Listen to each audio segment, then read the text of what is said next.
Okay, सो चलिए start करते हैं।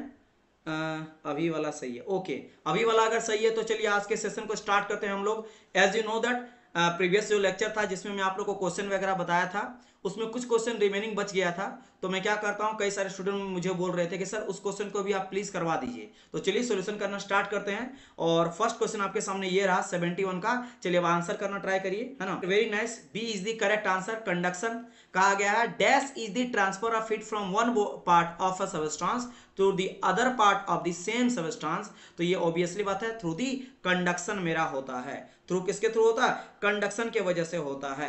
क्लियर? चलिए, क्योंकि कहा गया one part to another part, lattice vibration के थ्रू, या फिर जब आपस में टच किया रहेगा तो ऑब्वियसली बात है लेटिस वाइब्रेशन, या फिर क्या हो सकता है फ्री इलेक्ट्रॉन की वजह से हो रहा है, तो ये ड्यू टू कंडक्शन की वजह से होता है। वेरी नाइस, सभी का करेक्ट आंसर है, काफी सारे बच्चों का आ रहा है ना। तो करेक्ट आंसर आपका क्या है? B number. चलिए मूव करते हैं नेक्स्ट क्वेश्चन की ओर। Question number 83, match the following. यहाँ पे कहा गया लिस्ट ए और लिस्ट बी, यानी लिस्ट वन और लिस्ट सेकंड कहा गया। इसमें कुछ आपको दिया गया कंडक्शन, कन्वेक्शन, रेडिएशन, यानी कि these are the mode of heat transfer. ये सभी क्या है? दीज आर दी मोड, है ना। क्या है? Mode of heat transfer. ये सारे के सारे क्या है? मोड ऑफ हीट ट्रांसफर है। और यहां पे दिया गया लिस्ट टू में किसके थ्रू से होता है, reason behind the mode of heat transfer, इसके रीजन के बारे में कहा गया। तो आपको बताना है कि कंडक्शन के केस में हम लोग किस लॉ के थ्रू हम लोग निकालते हैं, है ना। उस तरह से जैसे मैं आपको स्टार्टिंग में बताया था, भले आपको हाँ कन्वेक्शन और रेडिएशन आप पूरा नहीं पढ़े हो, लेकिन फिर भी आपको मैं बताया तो था कि कहां पे किस चीज का लॉ का यूज करेंगे। तो on the behalf of that आप इस क्वेश्चन का आंसर आराम से कर सकते हो। तो ट्राई करिए आंसर देने का। मुझे उम्मीद है कि आप सारे बच्चे जो इसका करेक्ट आंसर दे लीजिएगा। चलिए बताइए। तो वेरी नाइस, यहाँ पे आंसर जो है आने भी लगा है। ध्यान से सरी का प्लीज ध्यान लगा के आप दीजिए। ए आंसर इसका नहीं होगा, पहली बात तो आप थोड़ा सा अच्छा से दीजिए। बाकी सभी बच्चों का करेक्ट है, ठीक है। तो 83 का जो यहाँ पे क्या हो जाएगा? बी हो जाएगा, ठीक है, बी हो जाएगा। वेरी नाइस, चंदन, रुपेश, है ना, सुजीत, प्रियंका, आशा, है ना, Kasma, Vijay, Aditya, yes yes yes yes, B will be the correct answer. क्योंकि कंडक्शन का बात करेंगे तो कंडक्शन का तो हम लोग देखे ही थे, क्या था मेरा सर? ये तो मेरा था फूरियर लॉ। क्या था मेरा? फूरियर लॉ था। कन्वेक्शन का अगर बात करेंगे तो कन्वेक्शन के लिए हम लोग यूज करते हैं न्यूटन्स लॉ ऑफ कूलिंग का, न्यूटन्स लॉ ऑफ कूलिंग का बात करते हैं। और जब मैं रेडिएशन का बात करता हूं तो रेडिएशन के लिए मैंने कहा था स्टीफन बोल्ट्जमैन का, राइट। तो ये हो गया आपका, ठीक है। चलिए, तो ये हो गया यहाँ पे आपका correct answer B. Yes sir, B, yes बिल्कुल करेक्ट डियर। चलिए move to the next question, आ जाते हैं क्वेश्चन नंबर 88 की ओर। क्या कहा गया? What is the effect of temperature on thermal conductivity of solid metal. Solid metal के केस में जो मेरा होता है, क्या कहा गया? Effect of temperature. अच्छा, टेम्परेचर का इफेक्ट पूछा गया है कि मेरा सॉलिड मेटल के केस में थर्मल कंडक्टिविटी कैसा होता है, बताना है। तो आप बताइए, आंसर पढ़िए और देखिए क्या इसका का आंसर हो सकता है। ये सारे के सारे मुझे पता है कि आप एक बार में करेक्ट आंसर दे सकते हो, है ना। Thermal conductivity of solid metal क्या आ जाएगा? चलिए बताइए। वेरी नाइस, क्या आ जाएगा? Thermal conductivity decrease with increasing temperature. क्योंकि यहाँ पे जो के हो जाता है वो 1/T हो जाता है। क्यों ऐसा होता है कि जैसे जैसे अगर टेम्परेचर बढ़ता है ना, तो कोई सॉलिड है, तो जैसे मान लो अभी आपका क्या मोलिक्यूल सारा सारा सामने सामने है ना, काफी डेंस है, डेंस है, डेंस है, डेंस है, डेंस है, डेंस है। तो क्या इसका डेंसिटी बहुत ज्यादा है ना, इसका डेंसिटी बहुत ज्यादा है। लेकिन जैसे हम लोग क्या करेंगे, इसका टेम्परेचर को बढ़ाएंगे ना, तो डेंसिटी इसका घटने लगेगा, क्योंकि दूर जाने लगेगा ना। ऑब्वियसली बात है, वो थोड़ा सा उसका जो मोलिकुल्स है वो उसको छोड़ने लगेगा, उसके बीच का जो कांटेक्ट है, जो इंटरमोलिकुलर स्पेस है वो बढ़ने लगेगा और इंटरमोलिकुलर फोर्स घटने लगेगा, डेंसिटी कम होने लगेगा। तो ऑब्वियसली बात है दूर होने लगेगा मोलिकुल्स, तो लेटिस वाइब्रेशन के थ्रू जो हीट मेरा ट्रांसफर हो रहा था वो मेरा कम होने लगेगा। समझ गए मेरी बात की नहीं? तो इसीलिए आंसर क्या आ जाएगा मेरा? B number. यार वेरी नाइस, करेक्ट आंसर आपका बी है। चलिए मूव करते हैं नेक्स्ट क्वेश्चन की ओर। सर फ्री इलेक्ट्रॉन का के केस का बारे में बोला था डिस्कस करने को। थर्मल कंडक्टिविटी नहीं, थर्मल कंडक्टिविटी का बात करा गया डियर। हाँ ठीक है, वो भी आप ले सकते हो, लेकिन यहाँ पे थर्मल कंडक्टिविटी बेसिकली हम बात कर रहे हैं ना। तो थर्मल कंडक्टिविटी जिस तरीके से आप समझा सकते हो, अरे देखो मेरा बात समझा, इन केस ऑफ सॉलिड जो रहता है वो दोनों रीजन होता है। फ्री इलेक्ट्रॉन भी रीजन हो सकता है, एज वेल एज आपका लेटिस वाइब्रेशन भी हो सकता है। दोनों को कंबाइन लेके आप ले सकते हो, राइट। समझ गए? यस। चलिए आगे बढ़ते हैं नेक्स्ट क्वेश्चन की ओर। जैसे भी समझना है आपको, बस आंसर करेक्ट करना है। यहाँ पे दोनों रीजन हो सकता है, आप उसे भी समझ सकते हो ऐसे भी समझ सकते हो। चलिए यहाँ पे कहा गया कि thermal conductivity of material decreasing in following order. तो आपको क्या करना है कि डिक्रीजिंग ऑर्डर में कहा गया ना, decreases in the following order बताना है। प्योर मेटल है, एलॉय है, नॉन मेटालिक, क्रिस्टलाइन है, अमॉर्फियस है। क्रिस्टलाइन अमॉर्फियस कहा गया, लिक्विड है, गैसेस है। बताइए जल्दी से आंसर इसका बताइए क्या हो जाएगा। घटते क्रम में समझ गए, सबसे बड़ा वाला पहले होगा, ठीक है।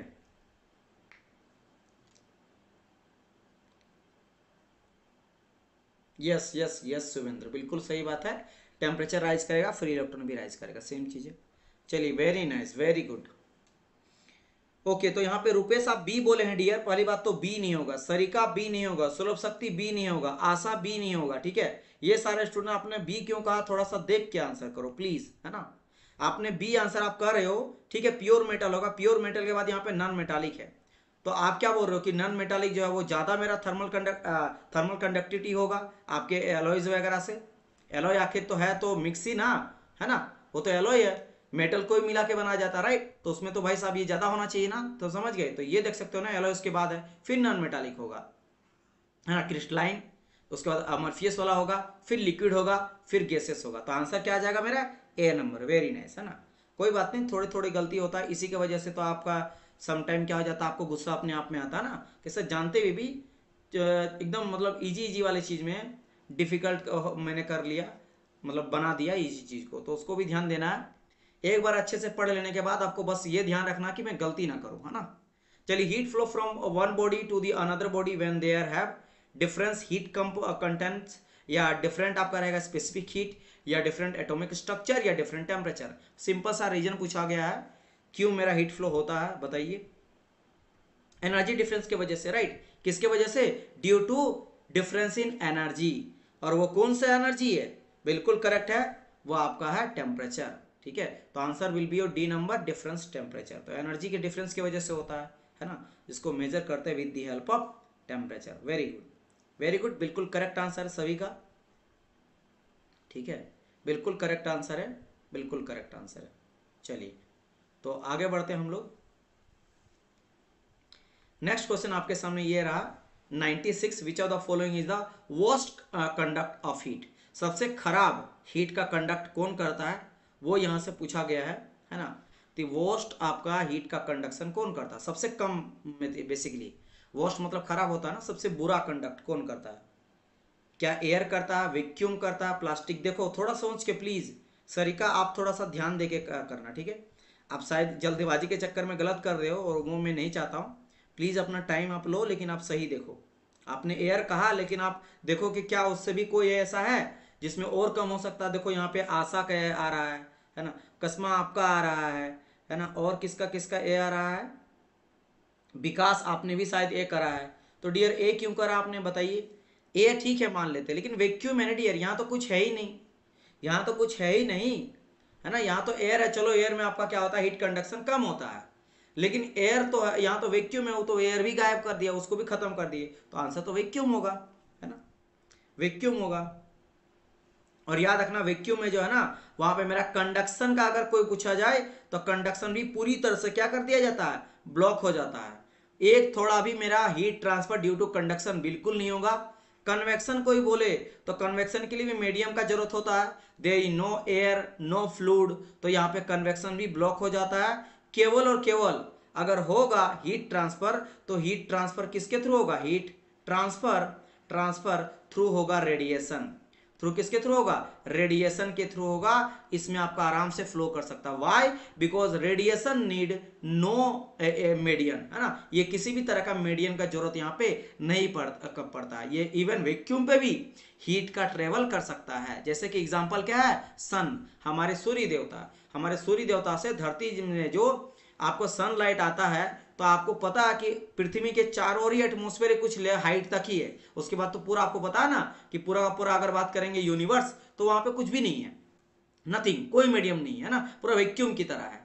अगर कोई चीज को जाकर सैटेलाइट को छोड़ दोगे तो अटक जाता वहीं पे, ना ऊपर ना नीचे ना दाएं बाएं, घूमता क्यों है? वो तो ग्रेविटी इफेक्ट के चलते होता है। तो यहाँ पे फिर क्यों आता लाइट? लाइट ट्रेवल कैसे कर पाता है वो अलग कहानी है। तो वो रेडिएशन में मीडियम का जरूरत नहीं पड़ता, फिर भी वो क्या कर सकता है? आराम से ट्रेवल कर सकता है। समझ गए? Very nice. वैक्यूम पर ध्यान नहीं गया सर, कोई बात नहीं डियर, यही मैंने कहा ना। आप देखो यहाँ पे चल जाएगा, यहाँ पे मैंने आपको बोला, लेकिन ये चीज अगर एग्जाम में हो और एग्जाम में यही आप गलती करते हैं, देखो मेरा बात नहीं है, आपने आपको पता कि ये आंसर होगा, आपने सही करा, फट से एयर मारा और आगे चल गया, क्योंकि एयर बहुत सारे क्वेश्चन में पूछा गया। देखो कई बार, और ये भी क्वेश्चन है, किस क्वेश्चन में मैं बता रहा हूँ, देखो ये कितना अच्छा क्वेश्चन पूछा दे, ये आरआरबी के सीनियर सेक्शन इंजीनियर का क्वेश्चन है, समझ रहे हैं? मतलब जेई नहीं, ए लेवल का अच्छा क्वेश्चन पूछा गया, आरआरबी जे सीनियर सेक्शन इंजीनियर के आपके 2/9/2015 का क्वेश्चन है।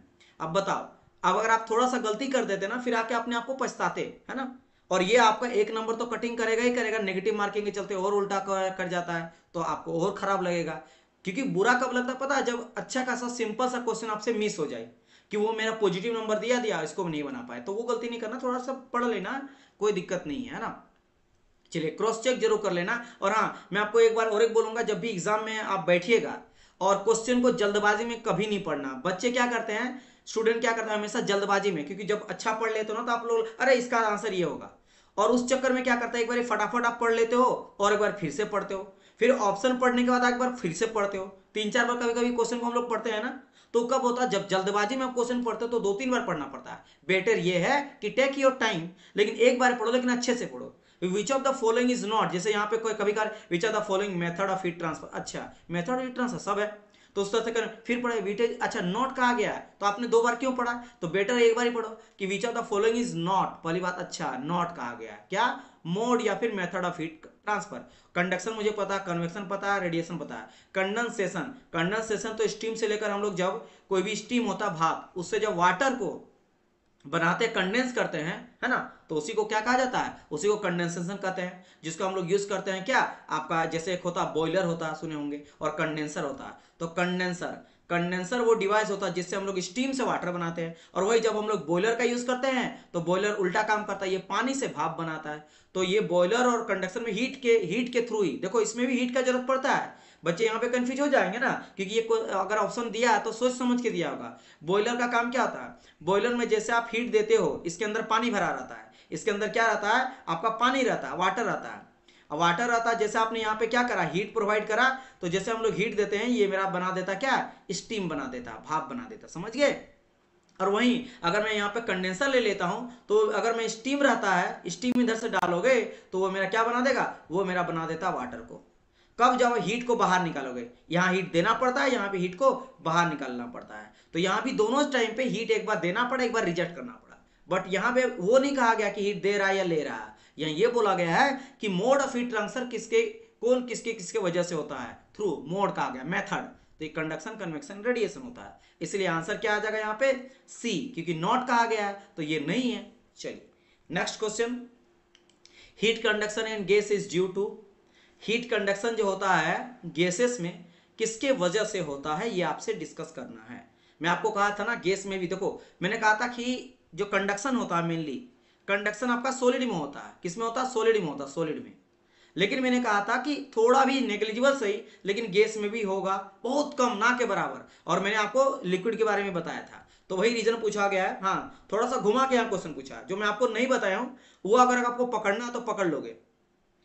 देखो मैंने क्या कहा था, याद करो, गैस की वजह से कोलिजन, याद है मैंने कहा था कि इस तरह अगर गैस को मैं देखूं, और यहाँ पे मान लो मेरा ये आ रहा ठंडा गैस है और ये मेरा है गर्म गर्म, मान लो ठंडा हरा हरा कर से दिखा देता हूँ, ये मोलिकुल्स है, और गैस का पार्टिकल्स कुछ यहाँ से जा रहा है रेड कलर का, गर्मा गर्म है, मान लो हीट सोर्स यहाँ से जब मैं देता हूँ, तो जब ये जाके आपस में टच करेगा ना, एक टाइम ऐसा जब आएगा कि दोनों ये जाके आपस में क्या करेगा, सामने सामने होगा और आपस में कोलाइड करेगा, कोलाइड करेगा। ये कोलाइड यहाँ पे किया, जिसको मैं आपको माइक्रोस्कोप से जूम करके दिखाया था, बड़ा करके यहाँ दिखाया था, जूम हो रहा। उस टाइम पीरियड में जो वहाँ पे फ्रिक्शन जनरेट कोलिजन होता है, उसी समय पे जो ड्यू टू फ्रिक्शन की वजह से, कोलिजन की वजह से ट्रांसफर होता है, वो गैस में देखने को मिलता है। बहुत कम होता है, लेकिन हाँ वही, क्योंकि उसके बाद तो वो फ्लो करने लगेगा, और फ्लो की वजह से और तो कन्वेक्शन में चल गया। तो यहाँ पे क्या आंसर होगा? डी ना dear, elastic impact. Impact basically क्या है? कोलिजन ही तो है। है ना। क्या है मेरा कोलोजन ही तो टकराव ही तो है। अब यहाँ पे कोलोजन जो होता है दो तरह का होता है, एक होता है इलास्टिक कोलोजन, एक होता है in elastic कोलोजन। In elastic means क्या होता है, जैसे इलास्टिक का मतलब क्या, रबड़ का बॉल, आप धरती में या पृथ्वी में जितना जोर से पटकोगे वो रिटर्न उतना ही वेलोसिटी के साथ और उतना ही मोमेंटम के साथ फिर से जंप करता है, जंप करते रहता करते रहता करते रहता करते रहता करते रहता, राइट। लेकिन इन इलास्टिक कोलोजन क्या होता है, जो अगर मैंने मान लो एक पत्थर लिया, पत्थर को कितना जोर से मारूंगा तो वो जाके नीचे धंस जाएगा जमीन पे या फिर नीचे में रह जाएगा, वो फिर से जंप नहीं करेगा, उसका वेलोसिटी डायरेक्ट खत्म, मोमेंटम ही खत्म। तो इलास्टिक कोलोजन ऑफ मॉलिक्यूल की वजह से होता है, क्योंकि टकराते रहता आपस में ना, क्योंकि you know that according to kinetic theory of gases, मैं आपको डिस्कस करा था कि according to kinetic theory of gases, gases are always in motion, है ना। क्या होता है, ऑलवेज मेरा मोशन करते रहता है, ऑलवेज मोशन करते रहता है, यानी कि उसका वेलोसिटी और मोमेंटम तो सेम रहता है, यानी कि कोलिजन भी जो होगा, टकराव होगा, कैसा रहेगा, इलास्टिक होगा। तो आंसर क्या आ जाएगा, D will be the correct answer, है ना। सर सी कन्वेक्शन नहीं में होगा, heat conduction in gas mixing motion of the different layer of gas, आप समझे नहीं यहाँ पे कन्वेक्शन थोड़ा ना बोला गया डियर, कंडक्शन बोला है ना। मेरा बात समझना, आप फिर से कंफ्यूज हो रहे हो शायद, यस सर डी होगा ना। चंदन ध्यान समझो मेरी बात, गैस में कन्वेक्शन के थ्रू ही ट्रांसफर होता है, कन्वेक्शन ही करेक्ट आंसर होगा। लेकिन मेरा कहने का मतलब यह है कि कंडक्शन भी होता बहुत कम होता है। अब मैं यहाँ पे एग्जांपल के थ्रू समझाऊंगा तो बेटर समझ आएगा। जैसे मान लो आपके घर है, घर में आपके फादर है ना, और मान लो दो आदमी पैसा कमाता है, फादर है और मान लो मदर है, हमारी माता लोग। अब मान लो यहाँ पे क्या है कि पापा करते हैं, जॉब करते हैं। अब मान लो ये जॉब करता है, उससे मान लो इस तरह से मान लेते हैं कि 40,000 इनसे सैलरी आता है, जिससे घर पूरा चलता है। मदर भी हेल्प करती है कहीं ना कहीं, जैसे मान लो सपोज क्या करो कि टेलरिंग का नहीं होता, पार्ट टाइम के लिए मम्मी लोग टेलरिंग करती है ना, तो बगल का किसी का कुछ काम करना है कि भाई शौक से करता है कि मैं मुझे टेलरिंग करना है, तो भाई कपड़ा वपड़ा कभी किसी का सीना हो गया, ये हो गया। अब उससे मान लो महीना में कुछ भी आ रहा पैसा, 400 आ रहा, 500 आ रहा, किसी महीना में मन किए 2 दिन काम की महीना में मात्र, तो 200 रुपया कहीं से मिल गया। अब ये भी इसमें ऐड तो हुआ ना। अब बोलेंगे यहाँ पे कि भाई जो भी मान लो कि आपका जो सामान खरीदा गया, जो भी घर चल रहा, अब मान लो हमेशा मम्मी कर रही है, कुछ ना कुछ हेल्प करती है, तो बोले मैं भी तो दी हूँ, लेकिन वो बहुत कम है, लेकिन है ना, नेगलेक्ट तो नहीं कर सकते हैं। मान लो ये 250 रुपया का मान लेते हैं कि 4 दिन दूध आया आपके घर में या फ्रूट आया 2 दिन, तो बोलेगा ना भाई मेरा भी पैसा लगा, लेकिन बहुत कम लगा, कहने वाला ऐसा है। ठीक है, एक्चुअल में होता है ड्यू टू कन्वेक्शन की वजह से, कंडक्शन की वजह से बहुत कम होता है, लेकिन होता है, समझ गए।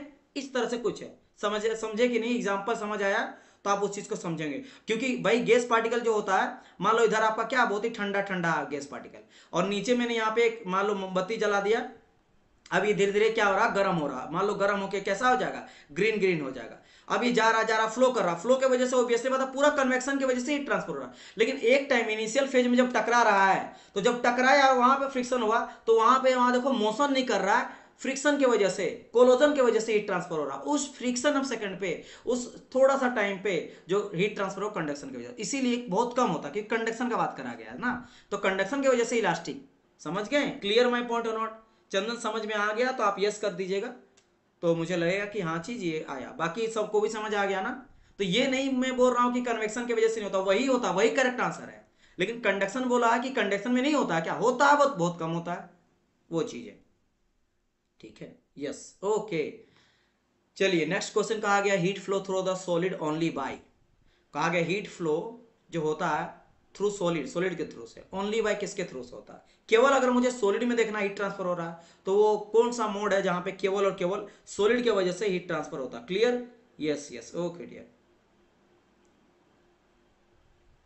अब मैं एग्जांपल जो लिए इसका मतलब ये कतई में समझना कि फादर ही कमाते हैं और मम्मी ऐसा, कई सारे ऐसे घर में देखा हूं जहां पे मदर लोग जो है वो जॉब करती है ना, और वो कमा रही है 50,000, और हो सकता है कि फादर जो है वो हो सकता है कि किसी काम कर रहे हैं या फिर कम कमा रहे हैं, है ना, उनका योगदान है लेकिन कम है, हो सकता है वो 20,000 कमा रहे हैं, या फिर हो सकता है वो कुछ कम नहीं कमा रहे हैं, या फिर घर का बाकी चीजें काम वो देख रहे हैं, तो ऐसा भी देखने को मिलता है। मैं बस एग्जाम्पल, प्रतिशतता अब है, समाज तो है, अब क्या किया जा सकता है। मोस्ट ऑफ द केस में फादर लोग ही मतलब ऐसा यहाँ पे एकदम बिल्कुल नहीं है कि भाई फ्रीडम ऑफ स्पीच नहीं है और दिस दैट नहीं है, ये सब मत आप लोग बोलना, बस मैं कहने का मतलब मैं बोल रहा हूँ, है ना।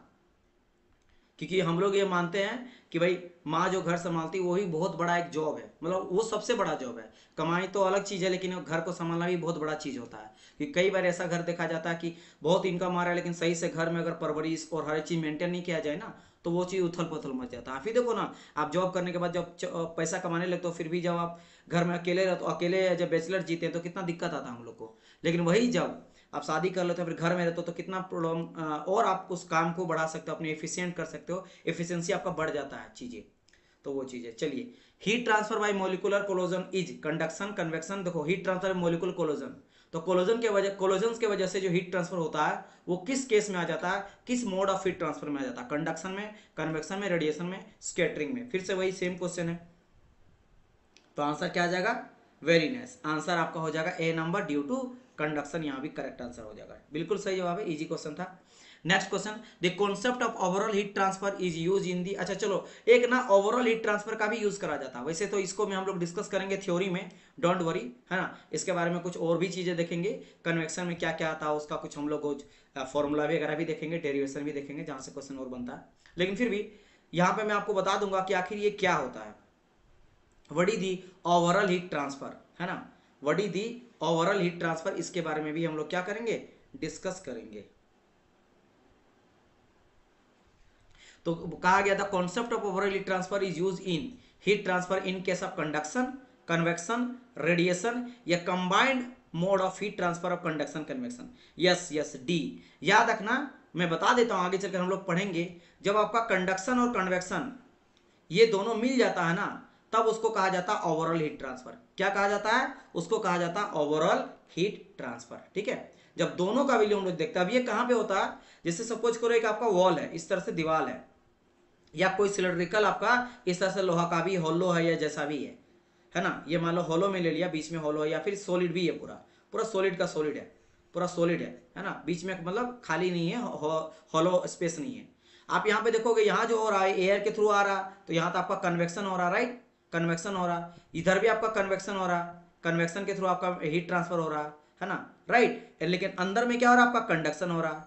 तो उसी तरह से यहाँ भी देखोगे तो यहाँ पे आपका हो जाएगा कन्वेक्शन, बाहर में कन्वेक्शन इस तरह से, फिर ये यहाँ पे होगा कंडक्शन और फिर होगा कन्वेक्शन, तो यहाँ पे बीच में हो रहा कंडक्शन, बीच में कन्वेक्शन। तो अगर यहाँ पे मैं देखना चाहूंगा कि इस तरह का कोई भी चीज है, यहाँ पे आपका हीट ट्रांसफर एक बार हुआ, दो बारी हुआ, फिर तीन बारी हुआ, है ना, तो यहाँ पे एक बार T1 टेम्परेचर ले लेंगे यहाँ का, है ना, फिर यहाँ का ले लेंगे T2 टेम्परेचर कहीं चेंज हो रहा, और फिर यहाँ तक आ रहा T3 टेम्परेचर, तीन टेम्परेचर चेंज देखने को मिल रहा है। तो उस टाइम पीरियड में हम लोग लेके चलते हैं क्या है कि कंबाइंड लेके चलते हैं, राइट, तो इसीलिए आंसर क्या आ जाएगा मेरा D number. Okay, next question कहा गया 102 में, as essential requirement for the transfer of heat from one body to the another body is that, क्या कहा, essential requirement for heat transfer of heat, है ना, अगर एक बॉडी से दूसरे बॉडी में हीट का ट्रांसफर करना है तो एसेंशियल मतलब जरूरत के लिए क्या क्या चीज होना चाहिए, बोथ बॉडी जो वो सॉलिड होना चाहिए, तब क्या ये सबसे एसेंशियल चीज है, या बोथ बॉडी जो होता है वो कॉन्टेक्ट में आना चाहिए, या temperature of the two body must be in different,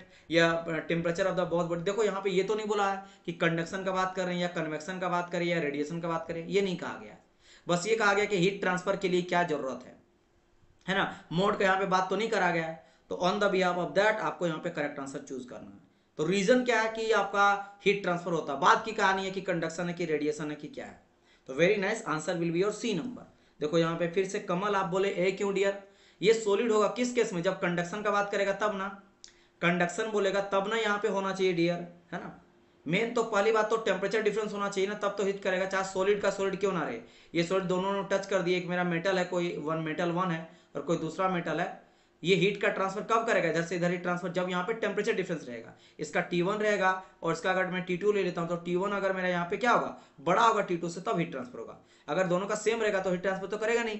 तो इंपॉर्टेंट ये है कि टेम्परेचर डिफरेंस पहले होना चाहिए, फिर ये कंडक्शन के थ्रू हो रहा है या कन्वेक्शन के थ्रू हो रहा है, एयर से लेकर मेरा सॉलिड में आ रहा है, या फिर मेरा पूरा मतलब कोई भी मीडियम का जरूरत नहीं पड़ रहा है ना, लाइक सन टू अर्थ में आ रहा है, तो वो कोई भी हो सकता है, वो मैटर नहीं कर रहा, मैटर ये कर रहा कि टेम्परेचर डिफरेंस तो पहले होना चाहिए, तो एसेंशियल रिक्वायरमेंट ये आपका है। चलिए next question 105, in which of the following mechanism is heat conduction in liquid and gas, तो हीट कंडक्शन लिक्विड और गैस में किसके थ्रू से मेरा जो है वो आपका ट्रांसफर होता है मेरा हीट, चलिए बताइए, और केवल याद रखना हीट कंडक्शन कंडक्टेड कहा गया, हीट कंडक्टेड, अच्छा हीट कंडक्टेड कहा गया, चलो ठीक है, आंसर बताइए।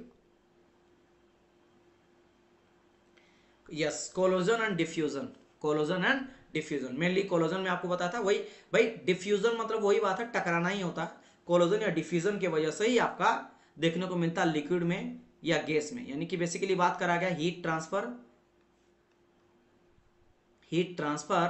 Through conduction, heat transfer through conduction का बात करा गया है इन गैस और लिक्विड, समझ गए। चलिए, क्योंकि इन दोनों का अगर बात करा जाए तो सॉलिड में देखा जाता है, और डी नंबर बोल नो हीट कंडक्टेड, ऐसा तो होता नहीं, कम होता लेकिन होता तो है। चलो next question. Okay, which of the following material is having highest thermal conductivity at room temperature.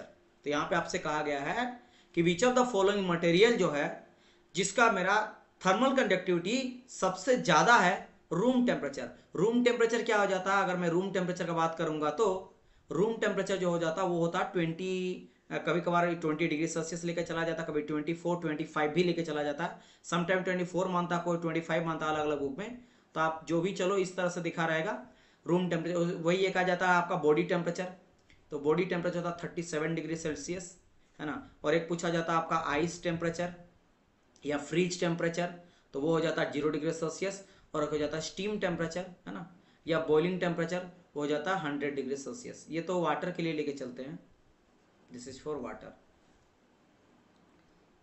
ये तो गैस के लिए भी हो जाता, सबके लिए बात करते। चलिए, तो आंसर क्या आ रहा है यहाँ पे, answer for this particular question will be your correct silver का, क्योंकि सिल्वर का कितना था 400 के आसपास मैंने बताया था ना, वाट पर मीटर केल्विन, है ना।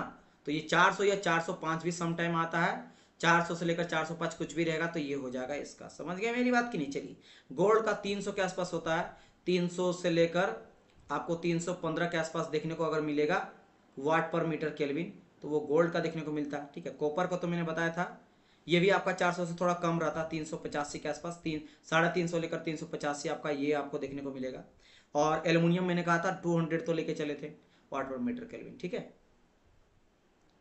चलो गोल्ड का yes 371, you can say that, ये वेरी करता डियर, है ना। यस ये आपका कभी कभार ये 375 भी बोला जाता है समटाइम, लेकिन याद रखना कि 385 से कम रहेगा। बस ये ध्यान रखना कि गोल्ड का आप 300 से लेकर आप 300 आप बस 80-85 से कम ही रखना, इससे कम रखना, इसके ज्यादा मत करना, क्योंकि कॉपर का फिर आ जाता है, इस चीज का ध्यान रखना। यस, सिल्वर का 400, ऐसे याद कर लो ना कि एल्युमिनियम 200, गोल्ड आपका 300, कॉपर आपका हो गया 385 के आसपास, एंड सिल्वर 400 के आसपास।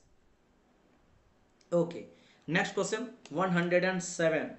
107 the thermal conductivity of solid metal with raise in temperature normally. तो कहा गया कि सॉलिड का बात करा। चलो ये तो क्वेश्चन अभी हम लोग लगा चुके हैं, जल्दी से आंसर बता दो। देखो 2-3 केस ध्यान रखना, अगर कोई बोले थर्मल कंडक्टिविटी यानी के, बिल्कुल करेक्ट है सबका, मैं बिना देखे आपको बोल देता हूं आंसर क्या जगह है, सभी आप लोग सही बोले होंगे, बी डिक्रीज करेगा।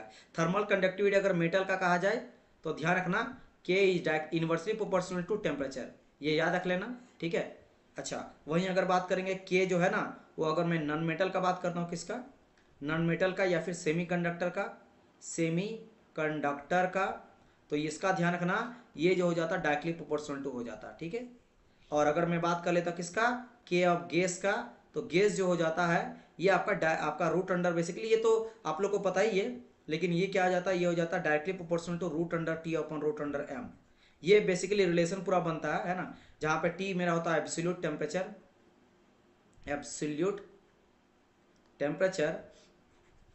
And M is the molar mass. क्या होता है, मोलर मास। चलो मैं पूरा डिटेल बता दिया, लेकिन एक्चुअल में आपको क्या पता है कि भाई K is directly proportional to T भी देखने को मिलता है इन केस ऑफ गैस।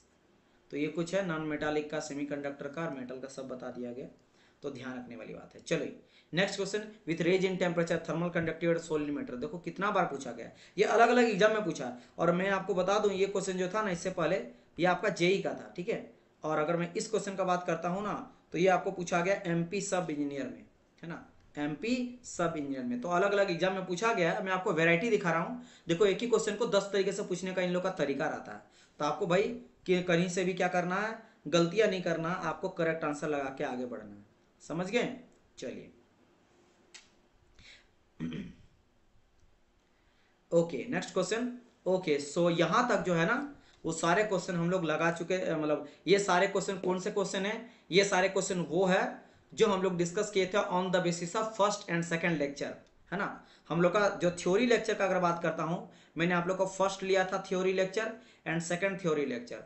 इन दोनों लेक्चर लेने के बाद का जो एमसीक्यू है, एमसीक्यू आपका पार्ट 1 आया था, है ना। और उसके बाद ये आपका हो जाएगा this is the second lecture, है ना, this is the second MCQ lecture. किससे? आपका फर्स्ट एंड सेकंड लेक्चर के थ्योरी के बेसिस पे, फर्स्ट एंड सेकंड लेक्चर के थ्योरी के बेसिस पे 2 एमसीक्यू था, राइट। अब जो मैं आप लोगों को क्वेश्चन पूछने वाला हूं, ये मैं जो थर्ड लेक्चर लिया हूं, है ना, जो मैं थर्ड लेक्चर लिया हूं आप लोग का थ्योरी का, किसका? थ्योरी का थर्ड लेक्चर लिया हूं, इसका आप लोग का एमसीक्यू स्टार्ट होने वाला है, उसका एमसीक्यू अब स्टार्ट होने वाला, समझ गए, है ना। क्योंकि ये आपका 2 थ्योरी था, अभी तक 3 थ्योरी आ चुका है, तो ये पहला 2 थ्योरी का आपका पहला पार्ट हो चुका था, सेकंड पार्ट हो गया, वो पार्ट पूरा क्लियर हो गया। अब जो थर्ड लेक्चर में मैं बहुत सारी चीजें और भी बताया था, जैसे हम लोग बात किए थे Fourier law of heat conduction के बारे में, है ना। Fourier law of heat conduction के बारे में मैंने आपको समझाया था, उसका हम लोग डेरिवेशन देखे थे, डेरिवेशन के थ्रू फाइनल जो रिजल्ट आया था Q equal to heat transfer rate equal to क्या आया था, आप लोग को याद होगा कि डायरेक्टली प्रोपोर्शनल टू क्या था, K था मेरा, है ना, क्या था, KA था, एंड टेम्परेचर डिफरेंस था, है ना, डेल टी था, और नीचे में था B, उसका विड्थ था, जिसको हम लोग किसके किए थे, हम लोग किए थे थर्मल रेजिस्टेंस के बेसिस में, जहां पे थर्मल रेजिस्टेंस हम लोग देखे थे, रिलेट किए थे किसके साथ, रेजिस्टेंस हम लोग डिस्कस किए थे जो आपका इलेक्ट्रिकल रेजिस्टेंस होता है।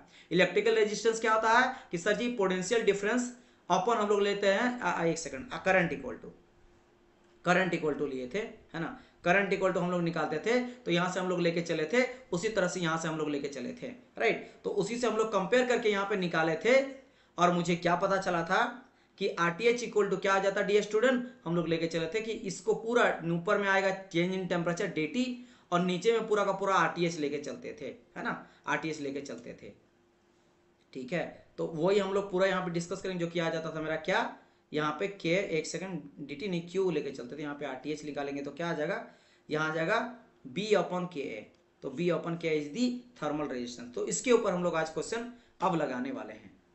Sir K of liquid also inversely proportional, मैंने तो बता दिया ना डियर लिक्विड,